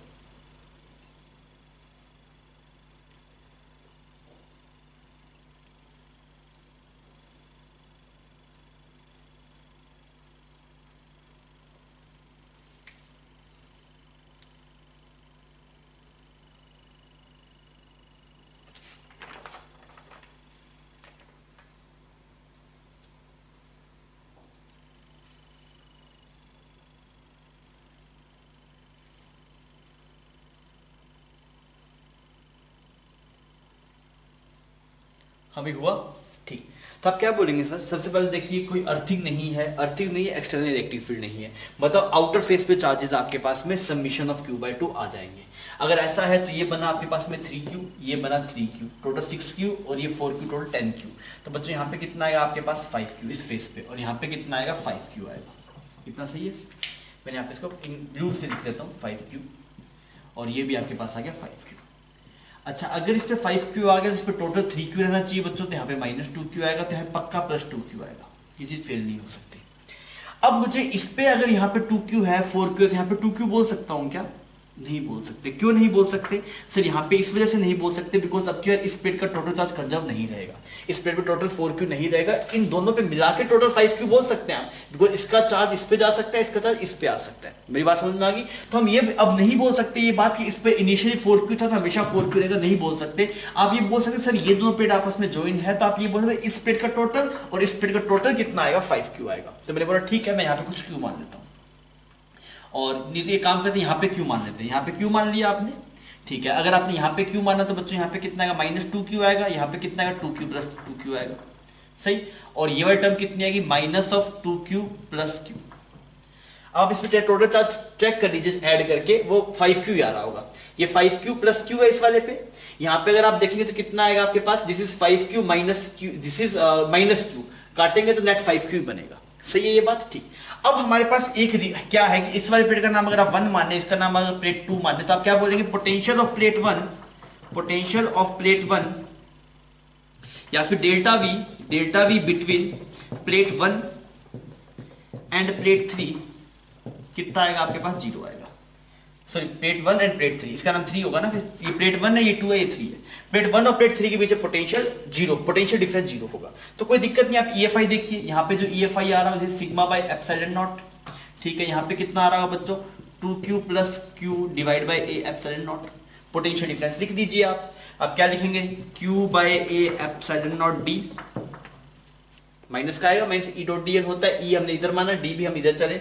यहाँ पे देखेंगे तो -2Q + Q / A ε0 × 2D = 0। बच्चों ये सही है? तो यहाँ मैंने EFI लिखा, यहाँ पे EFI लिखा, फिर E.D किया आपने, तो यहाँ पे E.D किया, वहां पे E.D किया, ऐसा एक्सप्रेशन बन गया। ये साफ हो गया आपके पास, और ये D से D साफ हो गया। तो यहाँ पे आया -Q -2Q सॉरी ये 2 है ना यहाँ पे, तो ये -4Q आया और -2Q आया = 0। ये सही है? -Q -4Q -2Q = 0। तो अगर आप इसको थोड़ा सा और आगे लेके जाएंगे तो आप देखेंगे 3Q = -4Q, 3Q = -Q 4Q, तो Q की वैल्यू कितनी की बच्चों, -4Q/3। कहानी खत्म होगी, चाहता पता लग गया। तो थोड़ा सा हम तेज जा रहे हैं, मतलब हो सकता है कि अभी बहुत आराम से नहीं कर रहे, ठीक है। अब मेरे हिसाब से अब आप थोड़ा मैच्योर हो गए होंगे, इसमें आपको दिक्कत आ रही हो तो अभी वापस आप देख सकते हैं वीडियोस को, मतलब इस वाले लेक्चर को, थोड़ा इस लेक्चर में थोड़ा तेज चल रहे हैं, क्योंकि यार मुझे अब एक चीज समझ में आ गई भाई, आपको इतना चमकना चाहिए भाई साहब। अगर आपने 2 प्लेट्स को ज्वाइन किया है तो ज्वाइन करने का मतलब ही ये होता है उन दोनों पोटेंशियल बराबर होगा, इन दोनों पोटेंशियल बराबर होगा। मैंने वही किया, डेल्टा वी को 0 किया, E.dl लिख के एक्सप्रेशन आ गया, क्योंकि वैल्यू आ गई, सवाल खत्म हो गया। ठीक है बच्चों, आप इसको छापिए। बच्चों ये जो पोर्शन है इसको हम बोलते हैं कंडक्टर विद कैविटी, ये अपने आप में बढ़िया पोर्शन है और इससे मतलब अच्छे लॉजिकल सवाल बन सकते हैं। अब की बार हम इसको पढ़ रहे हैं, तो मैंने क्या किया, सबसे पहले कंडक्टर बनाया है, इसके अंदर से कैविटी काट ली है, ये यहाँ पे कैविटी है, पर इनिशियल फर्स्ट केस में no charge in cavity, cavity के अंदर कोई चार्ज नहीं है। हम सरफेस का नाम रख देते हैं, इस वाले सरफेस का नाम कुछ S1 बोल दिया, इस सरफेस का नाम S2 बोल दिया। तो आप सबसे पहले S1 सरफेस की बात करते हैं। S1 पे क्या होगा, एट S1 क्या होगा, S1 पे कोई चार्ज आएगा क्या, कोई चार्ज नहीं आएगा। क्यों नहीं आएगा सर, अगर यहाँ पे चार्ज आ जाता, यहाँ पे चार्ज आ जाता, और अगर आप बाहर एक गॉसियन सरफेस कंसीडर करते तो उसके गॉसियन सरफेस के अंदर क्यों इनसाइड कुछ ना कुछ आ जाता जो S1 के ऊपर होता। और आपको पता है सर, उस गॉसियन सरफेस के लिए अगर आप लिखेंगे E.ds = Q inside by epsilon, तो E तो 0 है, तो ऐसा हो ही नहीं सकता भाई साहब। इसके अंदर जो आप यहाँ पे, ये तो मीट हुआ ना कंडक्टर का, इतना पोर्शन क्या आपके पास है, मीट ऑफ कंडक्टर है। मेरी बात समझ में आ रही है? अगर आप यहाँ पे कोई भी गॉसियन सरफेस कंसीडर करेंगे मीट के अंदर, तो उससे जो फ्लक्स आएगा वो 0 आएगा, तो Q इनसाइड भी 0 आना चाहिए। तो अगर S1 पे चार्ज आ गया तो वो Q इनसाइड के अंदर आ जाएगा, इस वजह से आ सकता नहीं है। तो हम क्या बोलेंगे, एट S1 चार्ज कितना है आपके पास, 0। चार्ज कितना है आपके पास, चार्ज इज 0, चार्ज इज 0। फिर आप बात करेंगे एट S2, एट S2 अगर आप बात करेंगे, देखिए आपने इसको क्यों चार्ज दिया, अंदर कोई चार्ज नहीं गया, अंदर कोई चार्ज नहीं गया, S1 पे जो टोटल चार्ज रह सकता है कहां पे रहेगा, या तो S1 पे रहेगा या फिर S2 पे रहेगा। तो आप क्या बोले सर S1 पे चार्ज की वैल्यू 0 है, तो सारा चार्ज कहां पे रहेगा, S2 पे। तो हम बोले सर S2 पे चार्ज कितना रहेगा आपके पास में, चार्ज कितना आएगा आपके पास, Q चार्ज आएगा। ये Q चार्ज कैसा डिस्ट्रीब्यूट होगा, यूनिफॉर्म होगा या नॉन यूनिफॉर्म होगा, सर कुछ भी नहीं है, बाहर भी कोई सेटअप नहीं है, तो Q कैसा डिस्ट्रीब्यूट होगा आपके पास, यूनिफॉर्मली डिस्ट्रीब्यूट होगा। कैसा होगा बच्चों, ये यूनिफॉर्मली डिस्ट्रीब्यूटेड, ठीक है, इतनी बात सही है, ठीक। अगर मान लीजिए यहां पे एक पॉइंट होता आपके पास में, यहां से ऐसे एक पॉइंट है आपके पास में, कोई P पॉइंट है, कितनी दूरी पे, R दूरी पे। अगर आप बात करेंगे sir EFI at point P कितना होगा, EFI एट पॉइंट P, तो आप देखिए इस वाले शेल पे यहां पे तो कोई चार्ज ही नहीं है, अंदर भी कोई चार्ज नहीं है, तो इसकी वजह से EFI का कोई मतलब है ही नहीं, सिर्फ बाहर वाले चार्ज की वजह से EFI लिखना है। तो आप क्या बोलेंगे सर, ये बाहर वाला चार्ज कैसा डिस्ट्रीब्यूट है, यूनिफॉर्मली डिस्ट्रीब्यूट है, और यूनिफॉर्मली डिस्ट्रीब्यूट होता है तो आप उस चार्ज को कहां पे कंसंट्रेटेड मान सकते हैं, सेंटर पे कंसंट्रेटेड मान सकते हैं। और अगर आप इस Q चार्ज को सेंटर पे कंसंट्रेटेड मानेंगे तो इस वाले P पॉइंट पे जो आपके पास में EFI आएगा that will be KQ divide by small r square. तो बच्चों ये सबसे सिंपल केस था आपके पास में कैविटी का, जब उसमें कोई चार्ज नहीं था। तो पहले आप इस वाले केस को छाप लीजिए, फिर अपने अगले केस में बढ़ते हैं। पर जैसे हम स्टेप बाय स्टेप ऊपर उठ रहे हैं तो हर एक स्टेप में क्लैरिटी होनी चाहिए, नहीं तो फिर आगे आपको दिक्कत आएगा। आप इसको छापिए, फिर अपने आगे बढ़ते हैं। अभी हम नेक्स्ट केस में चलते हैं। नेक्स्ट केस में हमने क्या किया, Q चार्ज को कैविटी के सेंटर पे रख दिया। अब की बार Q चार्ज को कैविटी के सेंटर पे रख दिया, एक स्टेप आगे बढ़ गए। इससे पहले क्या था भाई साहब, इससे पहले जो कैविटी के सेंटर पे कोई चार्ज नहीं था, अब की बार चार्ज है, और कितना चार्ज है, स्मॉल Q चार्ज है, ठीक है, रख दिया।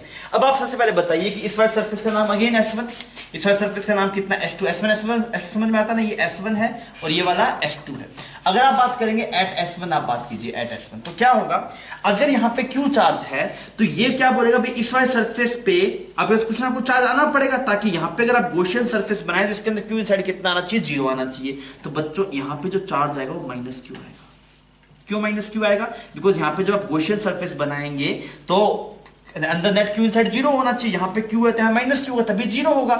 तो एट S1 कितना चार्ज आएगा आपके पास, माइनस Q। अब ये माइनस Q यूनिफॉर्मली डिस्ट्रीब्यूट होगा या नॉन यूनिफॉर्मली डिस्ट्रीब्यूट होगा।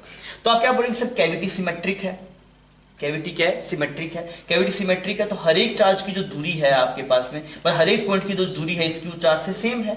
अगर ऐसा है तो जहां पे चार्ज इंड्यूस होगा वो भी सिमेट्रिक इंड्यूस होगा। मेरी बात समझ में आ रही है। तो माइनस Q कैसा डिस्ट्रीब्यूट होगा, नॉन यूनिफॉर्म डिस्ट्रीब्यूट होगा, सॉरी यूनिफॉर्म डिस्ट्रीब्यूट होगा। वापस सुन लीजिए, यहाँ पे जो Q चार्ज है सेंटर पे है, इस सेंटर से इसके जो हर एक पॉइंट की दूरी है वो आपके पास में बराबर है। और अगर ऐसा आपके पास में बराबर है तो हर एक पॉइंट पे इक्वल इक्वल चार्ज आपके पास में इंड्यूस होगा। तो यहाँ पे अगर Q है तो हर एक पॉइंट इस पर टोटल आएगा माइनस Q, और माइनस Q यूनिफॉर्मली डिस्ट्रीब्यूट होगा। अगर बच्चों ये Q सेंटर पे ना होकर इधर कहीं पे होता तो यहाँ पे ज्यादा नेगेटिव चार्ज इंड्यूस होता, यहाँ पे थोड़ा कम होता, तब उस वाले केस में इस कैविटी में जो चार्ज होता वो नॉन यूनिफॉर्मली इंड्यूस होता। वापस सुन लीजिए, अगर ये Q सेंटर पे ना होके कहीं यहाँ पे होता, ये अभी स्फेरिकल कैविटी है आपके पास में, अगर ये वाला Q यहाँ पे ना होके कहीं यहाँ पे होता तो यहाँ पे जो चार्ज इंड्यूस होता वो ज्यादा होता, यहाँ पे जो चार्ज इंड्यूस होता वो क्या होता, आपके पास कम होता। तो उस वाले केस में S1 पे जो चार्ज इंड्यूस होता वो आपके पास कैसा होता, नॉन यूनिफॉर्म होता। यहाँ पे जो कैविटी है वो स्फेरिकल शेप की है। कैविटी कौन सी शेप की है आपके पास, ये लिख देता हूं मैं, यहाँ पे स्फेरिकल शेप है। अभी दिस इज स्फेरिकल शेप, कोई दिक्कत नहीं, ठीक। अगर मान लीजिए इसकी कैविटी की शेप भी कुछ और होती है ना, तब भी हर एक पॉइंट की डिस्टेंस अलग अलग होती है, चार्ज इंड्यूस भी अलग अलग होता है। आप सिंपल बात समझिए यार, सेंटर पे एक चार्ज पड़ा है, हर एक पॉइंट की दूरी सेम है, तो हर एक पॉइंट पे इक्वल चार्ज इंड्यूस करेगा। तो आप क्या बोलेंगे सर, एट S1 चार्ज कितना आएगा आपके पास, चार्ज कितना आएगा, माइनस Q, और कैसा होगा, यूनिफॉर्मली डिस्ट्रीब्यूट होगा, यूनिफॉर्मली डिस्ट्रीब्यूटेड। क्लियर है बच्चों इतनी बात, ठीक। अगर आप बात करेंगे S2 पे, अगर आप बात करेंगे एट S2 पे क्या होगा, तो आप देखिए इस पूरे कंडक्टर पे ये जो आपके पास स्फीयर था, इस पे टोटल चार्ज कितना होना चाहिए, टोटल चार्ज Q होना चाहिए। आप इसको टोटल कितना दिया, Q दिया, यहाँ पे कितना आ गया, माइनस Q। तो यहाँ वाले बाहर वाले सरफेस पे कितना आएगा आपके पास में, Q प्लस Q आएगा। सही बोल रहा हूं मैं, बिकॉज टोटल चार्ज इस वाले जो आपके कंडक्टर था उस पे Q है, यहाँ पे माइनस Q इंड्यूस होगा, तो इस पे कितना होना पड़ेगा, Q प्लस Q। तो आप बोलेंगे सर यहाँ पे एट S2 चार्ज कितना आएगा आपके पास, चार्ज आएगा Q प्लस Q। अच्छा, अभी यूनिफॉर्मली डिस्ट्रीब्यूट होगा, नॉन यूनिफॉर्म डिस्ट्रीब्यूट होगा, ये कैपिटल Q प्लस Q, ये यूनिफॉर्म डिस्ट्रीब्यूट होगा, नॉन यूनिफॉर्म डिस्ट्रीब्यूट होगा। तो आप क्या बोलेंगे, देखिए बाहर कोई और चार्ज नहीं है, बाहर कोई और चार्ज नहीं है, मतलब बाहर कोई और इलेक्ट्रिक फील्ड नहीं है, और इन दोनों की वजह से बाहर इलेक्ट्रिक फील्ड जीरो आएगा। वापस सुनिए मेरी बात, इस वाले यहां पे चार्जेस के पास यहां पे कोई एक्सटर्नल इलेक्ट्रिक फील्ड है ही नहीं, यहां पे कहीं कोई सेटअप पे कोई और चार्ज नहीं रखा हुआ, और आपको पता सर कैविटी के अंदर जो चार्ज होता है उससे इलेक्ट्रिक फील्ड बाहर आ सकता नहीं है, तो इन दोनों का नेट तो बाहर आएगा, EFI जीरो, तो इसकी वजह से तो कुछ इस पे इफेक्ट आना नहीं है। मेरी बात समझ में आ गई? तो ये जो आपके इसमें Q plus capital Q plus small q है वो कैसा डिस्ट्रीब्यूट रहेगा? यूनिफॉर्मली डिस्ट्रीब्यूट रहेगा। तो कैसा आएगा बच्चों आपके पास? This will be uniformly distributed. अरे कोई दिक्कत नहीं है बच्चों इसके अंदर, इतनी बात समझ में आ गई? ठीक। अब अगर आप निकालेंगे EFI at point P, EFI at point P, तो आप क्या बोलेंगे? सर जी इस वाले चार्ज और इस वाले चार्ज की वजह से बाहर EFI जीरो आएगा। क्यों? क्योंकि इनकी फ्रीनेस यहीं पे टर्मिनेट हो जाएगी, बाहर आ सकती नहीं है। हमें ये बात हमने पहले भी समझी थी भाई, कंडक्टर के अंदर का इलेक्ट्रिक फील्ड बाहर नहीं आ सकता, बाहर का अंदर नहीं जा सकता, तो इस वाले की वजह से, इस कैविटी की वजह से जो इसके अंदर चार्जेस हैं उसके से कोई EFI बाहर नहीं आएगा। हमें सिर्फ इसकी वजह से लिखना है, हमें सिर्फ किसकी वजह से लिखना है? इसकी वजह से लिखना है। और वो कितना आएगा आपके पास? That is K Q plus Q divide by small r का स्क्वायर। मेरी बात समझ में आ गई? एक बात से ढंग से सुनिए, मैं ऐसा नहीं बोल रहा कि इस Q की वजह से यहां पे कोई EFI नहीं है, इस Q की वजह से यहां पे कुछ EFI है, इस माइनस Q की वजह से भी यहां पे कोई EFI है, पर इन दोनों का जो नेट आएगा वो बाहर कितना आएगा? जीरो आएगा। मैं ऐसे नहीं बोल रहा ये Q बाहर इलेक्ट्रिक फील्ड नहीं लगा रहा, ये लगा रहा था, ये भी लगा, दोनों का नेट कितना आ रहा है? जीरो आ रहा है। तो कैविटी का जो कुछ भी आप करते रहिए उसका बाहर नेट इफेक्ट कितना आएगा आपके पास में? जीरो आएगा। इंडिविजुअल का इफेक्ट आपके पास में आ सकता है। अब आपके दिमाग में कुछ कुछ सवाल आ रहे हैं, सर ऐसे कर देंगे तो क्या होंगे, वैसे कर देंगे तो क्या होंगे? तो जैसा आप ऐसे वैसे कर रहे हैं, मैं ऐसे वैसे कर देता हूं। आइए देखिए मैं करके दिखाता हूं आपको। अगर मान लीजिए हम इसमें और क्या क्या कर सकते हैं, सुनिए इसको मैं इसको मिटा दे रहा हूं ना, इसमें थोड़ा सा और केसेस बनाते हैं अपने different.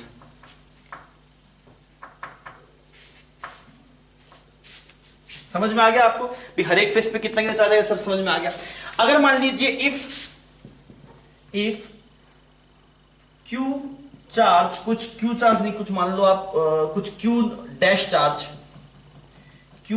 Charge is bring outside the conductor, then what will be effect on charge at, सबसे पहले बताइए S1 पे जो चार्ज था उस पे क्या फर्क पड़ेगा, S2 पे जो चार्ज था उस पे क्या फर्क पड़ेगा, और EFI एट पॉइंट P पे अगर आप बात करें तो उस पे क्या फर्क पड़ेगा? अब सुनो हुआ क्या इस वाले केस में, यहां पे आपको एक नया चार्ज लिया है, कितना? Q डैश चार्ज लिया है, नया क्या लिया? Q डैश चार्ज लिया। तो अगर मैं इस कैविटी में जाके S1 से पूछूंगा भाई साहब नया कोई चार्ज आया बाहर Q डैश, तुझे पता लग रहा है? वो बोला मुझे पता नहीं लगा। मैं कहा तुझे पता क्यों नहीं लगा यार? वो बोला बाहर की कोई फील्ड लाइन मेरे पास आ सकती नहीं है, बाहर की कोई फील्ड लाइन मेरे पास आ सकती नहीं है। तो अगर ऐसा नहीं हुआ भाई, कोई बाहरी कोई फील्ड लाइन नहीं आ सकती, तो S1 पे कोई फर्क नहीं पड़ेगा, S1 जैसा था सेम का सेम वैसा ही रहेगा। तो S1 क्या रहेगा? अनअफेक्टेड। S1 क्या रहेगा? अनअफेक्टेड। तो उस पर जो चार्ज होगा वो चार्ज कितना रहेगा जो पहले था? कितना चार्ज था आपके पास? माइनस Q, और कैसे डिस्ट्रीब्यूट रहेगा? Uniformly distributed. S2 से पूछेंगे तो S2 बोलेगा बहुत दिक्कत होगी भाई साहब। मैंने कैसे दिक्कत होगी? उसने बोला Q डैश आ गया, हर एक पॉइंट पे इलेक्ट्रिक फील्ड है, हर एक पॉइंट पे इलेक्ट्रिक फील्ड है, तो चार्ज का डिस्ट्रीब्यूशन क्या होगा? वो कुछ डिफरेंट हो जाएगा, वो चार्ज का डिस्ट्रीब्यूशन क्या हो जाएगा? डिफरेंट हो जाएगा, बिकॉज इसकी वजह से भी कुछ चार्ज इंड्यूस होना शुरू हो जाएगा। तो अगर आप पूछो S2 पे तो अफेक्ट होगा, अफेक्टेड, ये अफेक्टेड होगा।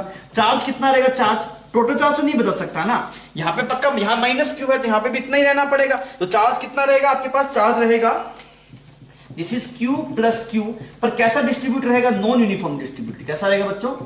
Non uniformly distributed. इतनी बात समझ गई? ठीक। अगर आप बात करेंगे EFI at point P, EFI at point P, अब निकालने में दिक्कत है। अब आपको निकालने में दिक्कत इस वजह से होगी बिकॉज ये चार्ज कैसा डिस्ट्रीब्यूट होगा? Non uniformly. अगर ये नॉन यूनिफॉर्म डिस्ट्रीब्यूट हो गया तो इसको अब की बार आप सेंटर पे मान सकते नहीं है, तो हम बोल सकते हैं E at P will change, पर अब निकालना दिक्कत, अब निकाल नहीं पाऊंगा मैं, क्योंकि ये चार्ज कैसा डिस्ट्रीब्यूट हो गया बच्चों? नॉन यूनिफॉर्मली डिस्ट्रीब्यूट होगा। अब यार मेरे दिमाग में एक ख्याल आता है, सर जी आप बोल देते हैं बाहर का इलेक्ट्रिक फील्ड अंदर नहीं आता, ठीक बात है, पर एक Q डैश आया होगा तो कूलम्ब्स लॉ की वजह से फोर्स तो आ ही रहा होगा।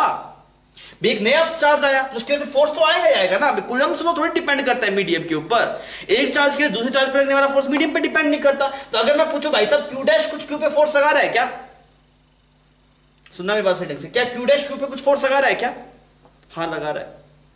अरे सर क्या बात कर रहे हैं यार, अभी जो आपने बोला नहीं आएगा बाहर इलेक्ट्रिक फील्ड, दोस्त बाहर अंदर जो नेट इलेक्ट्रिक फील्ड है वो चेंज नहीं होगा। इसका मतलब क्या, जैसे ही ये क्यू डैश आया, पहले इसकी वजह से अंदर जब ये क्यू डैश नहीं था तो इसकी वजह से जो अंदर ये फाई था वो था जीरो। जैसे ही आप इस क्यू डैश को ले आए तो क्यू डैश को लेके आने के बाद में इसको समझ में आया, इस बाहर वाले चार्ज को, कि भाई साहब दिक्कत होगी इस क्यू डैश की वजह से भी अंदर कुछ ईएफआई आ रहा है। तो उसने क्या किया, इसने अपने चार्ज को डिस्ट्रीब्यूट किया इसने, ताकि बाहर का नेट इफेक्ट अंदर वापस कितना बन जाए, जीरो बन जाए। वापस सुन लीजिए मेरी बात को बच्चों, अगर आपके पास पहले क्यू डैश नहीं था तो ये यूनिफॉर्मली डिस्ट्रीब्यूटेड था। अगर मान लीजिए क्यू डैश आ जाता और यूनिफॉर्म डिस्ट्रीब्यूट रहता, जो कि संभव नहीं, मान लो अगर रहता, तब इसकी वजह से ईएफआई आ जाता है यहाँ पे कुछ ना कुछ। पर कंडक्टर को पता है मेरा धर्म ये है कि बाहर का इलेक्ट्रिक फील्ड अंदर नहीं जाना चाहिए। जैसे ये क्यू डैश आया इसने अपना चार्ज का पैटर्न बदल लिया Q प्लस क्यू ने, ताकि वापस इन दोनों का नेट इफेक्ट अंदर कितना बन जाए, जीरो बन जाए। तो अगर मैं बोलूं सर इस क्यू डैश की वजह से अंदर ईएफआई जीरो, गलत बात। मैं बोलूं सर बाहर वाले सब चार्जेस की वजह से अंदर ईएफआई जीरो, सही बात। अगर आप सर इस क्यू की वजह से बाहर ईएफआई जीरो, गलत बात। अंदर वाले सभी चार्जेस की वजह से मिला के बाहर ईएफआई जीरो, सही बात। जो धर्म है वो नेट की वजह से है। मेरी बात समझ में आ गई बच्चों? ठीक। अगर इसमें और एक और सवाल होता कि अगर हम ये केस समझ में आ गया बच्चों, आओ थोड़ा इसमें और किंतु परंतु करते हैं। कैसे, वैसे जो भी हम समझ रहे थे इसको मिटा रहा हूं ना, इसको मिटा देते हैं, ये वाला ये मिटा देते हैं, ये केस थोड़ा और समझते हैं चीजों को।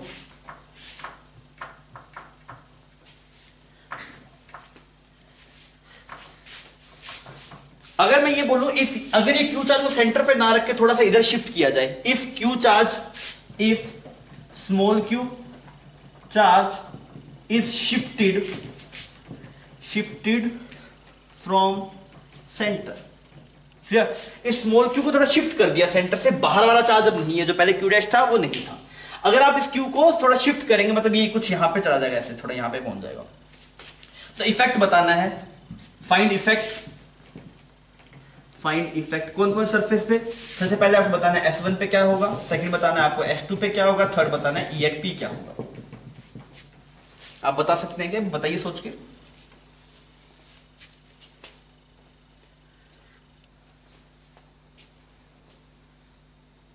अभी हुआ? आप क्या बोलेंगे, आप ये बोले सर जी अगर देखिए पहले हर एक इस कैविटी के हर एक पॉइंट से क्यू चार्ज की दूरी सिमेट्रिक थी, तो S1 पे जो चार्ज था वो यूनिफॉर्म डिस्ट्रीब्यूट था। अब क्या होगा, यहां पे आ गया तो इस वाले पॉइंट के पास आ गया, इससे दूर हो गया, तो चार्ज कैसा डिस्ट्रीब्यूट होगा, नॉन यूनिफॉर्म डिस्ट्रीब्यूट होगा। तो एट S1 हम क्या बोलेंगे, ये अफेक्टेड होगा, ये अफेक्टेड होगा। क्यों अफेक्टेड होगा आपके पास में, तो इस पे चार्ज तो रहेगा वो तो सेम का सेम रहेगा माइनस क्यू, क्यों, क्योंकि गॉस लॉ फेल हो जाएगा। पर ये कैसा डिस्ट्रीब्यूट होगा आपकी बार, नॉन यूनिफॉर्मली। बच्चों कैसा होगा ये, नॉन यूनिफॉर्मली। अगर मान लो कैविटी ऐसे है, यहां पे आपने चार्ज रख दिया तो यहां पे ज्यादा नेगेटिव आएगा, यहां पे थोड़ा कम नेगेटिव आएगा। मेरी बात समझ में आ रही है, ऐसा कुछ हो जाएगा आपके पास, ठीक है। फिर अगर आप बात करेंगे S2 के ऊपर, अगर आप S2 पे बात करेंगे तो आप क्या बोलेंगे, देखिए अगर आपने इस क्यू का चार्ज को आपने यहाँ पे डिस्ट्रीब्यूट किया, थोड़ा सा इधर आपने इसको डिस्प्लेस कर दिया, इस क्यू चार्ज को यहां से यहाँ पे आपने डिस्प्लेस कर दिया। अब देखिए मेरी बात को यार, अंदर की कोई भी बात बाहर जा सकती नहीं है, अंदर की कोई भी बात बाहर जा सकती नहीं है। मतलब अगर आप इसको यहां से यहां पे थोड़ा शिफ्ट करेंगे तो बाहर कुछ पता नहीं रहेगा, बाहर के इलेक्ट्रिक फील्ड इन दोनों की वजह से नेट हमेशा जीरो ही आएगा बाहर।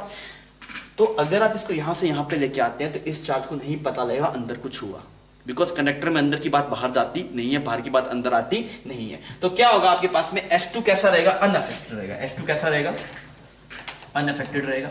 उस पर चार्ज रह रहा होगा वो सेम का सेम रह रहा था। कितना था आपके पास charge, this is capital Q plus Q, और कैसा डिस्ट्रीब्यूटेड, यूनिफॉर्मली डिस्ट्रीब्यूटेड। और EFI एट पॉइंट P की बात करेंगे तो इन दोनों चार्जेस की वजह से जीरो, मतलब इन दोनों चार्ज की वजह जीरो आना है, बिकॉज अंदर वाले की वजह से बाहर जीरो आएगा। और P पॉइंट पे अगर आप EFI देखेंगे तो बाहर वाले चार्ज की वजह से आएगा, और बाहर वाला चार्ज यूनिफॉर्मली डिस्ट्रीब्यूटेड है, तो आप क्या बोल सकते हैं कि Q plus Q divide by small r square.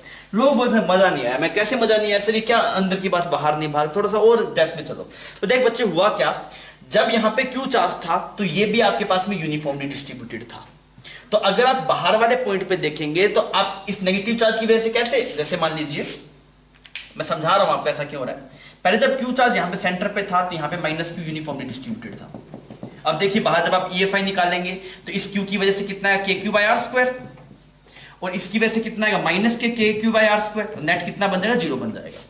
तो ये अगर यूनिफॉर्म डिस्ट्रीब्यूट रहता है तो इन दोनों का प्रिंसिपल सुपरपोजिशन लगा के देख लो, बाहर 0 आ रहा है।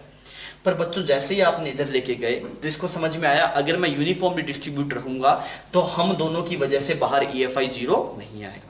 तो इसने क्या किया, अपने चार्ज का पैटर्न बदल लिया। जैसे चार्ज का पैटर्न बदला वो इस तरीके से बदला कि अगेन बाहर नेट EFI कितना आ जाए 0 आ जाए। तो कंडक्टर के पास में ये फ्रीडम होती है, इसमें चार्ज इधर उधर मूव कर सकता है। उससे बेनिफिट क्या मिलता है, जो उसका धर्म है वो उसे फॉलो कर लेता है। तो आई होप आपको कुछ कुछ बातें समझ में आई होगी। तो आप इसको छापिए बच्चों अपने, फिर और बढ़ते हैं। पर आप हमेशा जैसे जो धर्म है वो फॉलो होना है, पर वो नेट की वजह से फॉलो होना है। अगर मान लीजिए एक चीज को आपने चेंज किया दूसरी भी चेंज हो जाएगी, ताकि नेट चीज क्या रहे, सेम की सेम रहे, धर्म का पालन होता रहे। आप इसको छाप लीजिए फिर अपने आगे बढ़ेंगे। एक सवाल हम कर रहे हैं कंडक्टर पे ताकि थोड़ी और बेटर क्लियरिटी आए। आपके पास में एक स्फीयर था, उसकी रेडियस कितनी थी, कैपिटल आर। उसमें से आपने जो छोटे स्फीयर काट लिए, कितनी कितनी रेडियस के, R1 रेडियस के और R2 रेडियस के, ठीक है बच्चों। इसके सेंटर पे Q1 चार्ज रखा, इसके सेंटर पे Q2 चार्ज रखा। सबसे पहले तो आप मुझे ये बताइए कि हर एक सरफेस S1, S2 और S3 पे चार्ज डेंसिटी कितनी आएगी। ये जो आपके पास में कंडक्टर था ये न्यूट्रल था, इसमें मैंने कोई एक्सटर्नल चार्ज नहीं दिया है। आप बता सकते हैं तो चार्ज डेंसिटी बताइए S1, S2, S3 पे, फिर अपने इसमें और चर्चा करेंगे। पूरा कोशिश करें जितना हो सकता है मैक्सिमम सब निकालना है इसमें।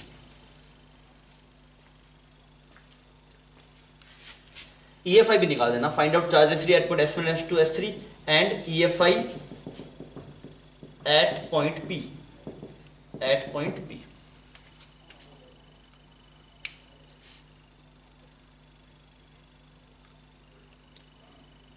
हाँ भी करें बच्चों, हो गया क्या? आप स्क्रीन पॉज कर लीजिए, थोड़ा अच्छा सवाल है, आप थोड़ा टाइम मतलब ठीक है, आप सोचते हैं थोड़ा टाइम चाहिए होता है। आप स्क्रीन पॉज कर लीजिए, मैं कर रहा हूं इस सवाल को।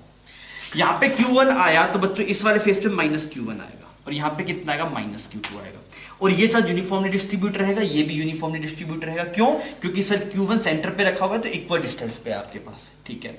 अगर बात करेंगे S2 पे तो इस S3 पे, तो टोटल चार्ज इस कंडक्टर पे 0 होना चाहिए। यहाँ पे माइनस Q1, यहाँ पे माइनस Q2, तो यहाँ पे कितना है Q1 प्लस Q2। और ये भी कैसा रहेगा, यूनिफॉर्म डिस्ट्रीब्यूट। तो अगर आप बात करेंगे S1 पे तो कितना आएगा माइनस Q1, कैसे डिस्ट्रीब्यूट रहेगा, यूनिफॉर्मली डिस्ट्रीब्यूट। तो सिग्मा 1 अगर आप निकालेंगे तो कितना है Q1 divide by 4 pi are square ना, 4 पाई R1 का स्क्वायर। S2 पे अगर आप बात करेंगे माइनस Q2, ये भी कैसा रहेगा, यूनिफॉर्मली डिस्ट्रीब्यूट। सिग्मा 2 कितना आएगा बच्चों, Q2 divide by 4 pi R2 square.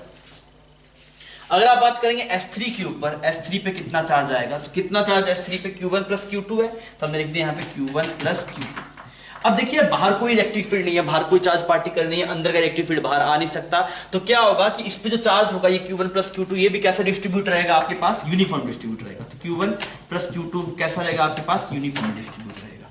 और इस पे अगर आप सिग्मा 3 निकालने जाएंगे, सिग्मा 3 कितना आएगा, this is Q1 plus Q2 divide by 4 पाई कितना आपके पास कैपिटल आर का स्क्वायर। आई होप इतनी बात समझ गई होगी, इसमें कोई दिक्कत नहीं। इलेक्ट्रिक फील्ड निकालने जाएंगे at point P, electric field अगर आप पॉइंट P पे निकालने जाएंगे तो इन दोनों की वजह से 0, इन दोनों की वजह से 0। सिर्फ किसकी वजह से आएगा, बाहर वाले चार्जेस की वजह से आएगा।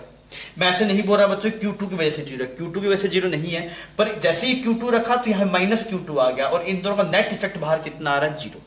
इन दोनों का नेट इफेक्ट बाहर कितना आ रहा है, 0। सिर्फ इस S3 की वजह से आएगा आपके पास, तो कितना है K Q1 plus Q2 divide by small r का स्क्वायर। ठीक है, इसमें कोई दिक्कत है नहीं। अच्छा अब ये मान लेते हैं, अगर अपने मैं कुछ कुछ बातें समझाता हूं, अगर हम Q2 को इधर शिफ्ट करेंगे, ये हम पहले डिस्कस कर चुके हैं। अगर हम Q2 को कैविटी के इधर शिफ्ट करेंगे तो कोई फर्क पड़ेगा क्या? क्या क्या फर्क पड़ेगा? अगर आप Q2 को शिफ्ट करेंगे इधर उधर, अगर हम Q2 को सेंटर से डिस्प्लेस करेंगे तो यहां पे जो S2 पे जो चार्ज का पैटर्न था वो नॉन यूनिफॉर्म हो जाएगा। इस पे कोई फर्क नहीं पड़ेगा, इस पे कोई फर्क नहीं पड़ेगा। वापस सुन लो, अगर आप इस वाले चार्ज को कुछ इधर उधर डिस्टर्ब करेंगे तो इस वाले सरफेस पे चार्ज डेंसिटी बदलेगी, इस तरीके से बदलेगी ताकि इन दोनों का बाहर नेट इफेक्ट कितना है, 0 आए। तो इसको नहीं पता लगेगा यहां पे कुछ हुआ, और इसको नहीं पता लगेगा यहां पे कुछ हुआ। मेरी बात समझ में आ रही है? तो हमने बोला इफ वी विल डिस्प्लेस, सवाल में नहीं है, हम अलग से कर रहे हैं। If we will displace Q2 inside cavity, तो क्या होगा आपके पास, sigma 2 will change but sigma 1 and sigma 3 will remain unaffected. क्यों? क्योंकि जैसे ही अगर आप इस Q को डिस्टर्ब करेंगे तो इस Q2 की वजह से हर एक पॉइंट पे EFI बदलेगा, पर ये चार्ज अपने आप को इस तरीके से इंड्यूस कर देगा कि इन दोनों का नेट इफेक्ट बाहर कितना है, 0। इस वजह से बाहर इस बात का पता लगेगा ही नहीं आपको। क्लियर? तो आप कैविटी के अंदर आप कुछ भी करते रहिए, उसका इफेक्ट कभी बाहर नहीं आता है। वो कैविटी का चार्ज इस तरीके से डिस्ट्रीब्यूट होता है ताकि बाहर आने वाले इफेक्ट को 0 कर देता है वो। अच्छा, एक चीज और देखते हैं। मान लीजिए आपके पास में Q1 और Q2 के बीच में सेपरेशन कुछ L है। क्लियर?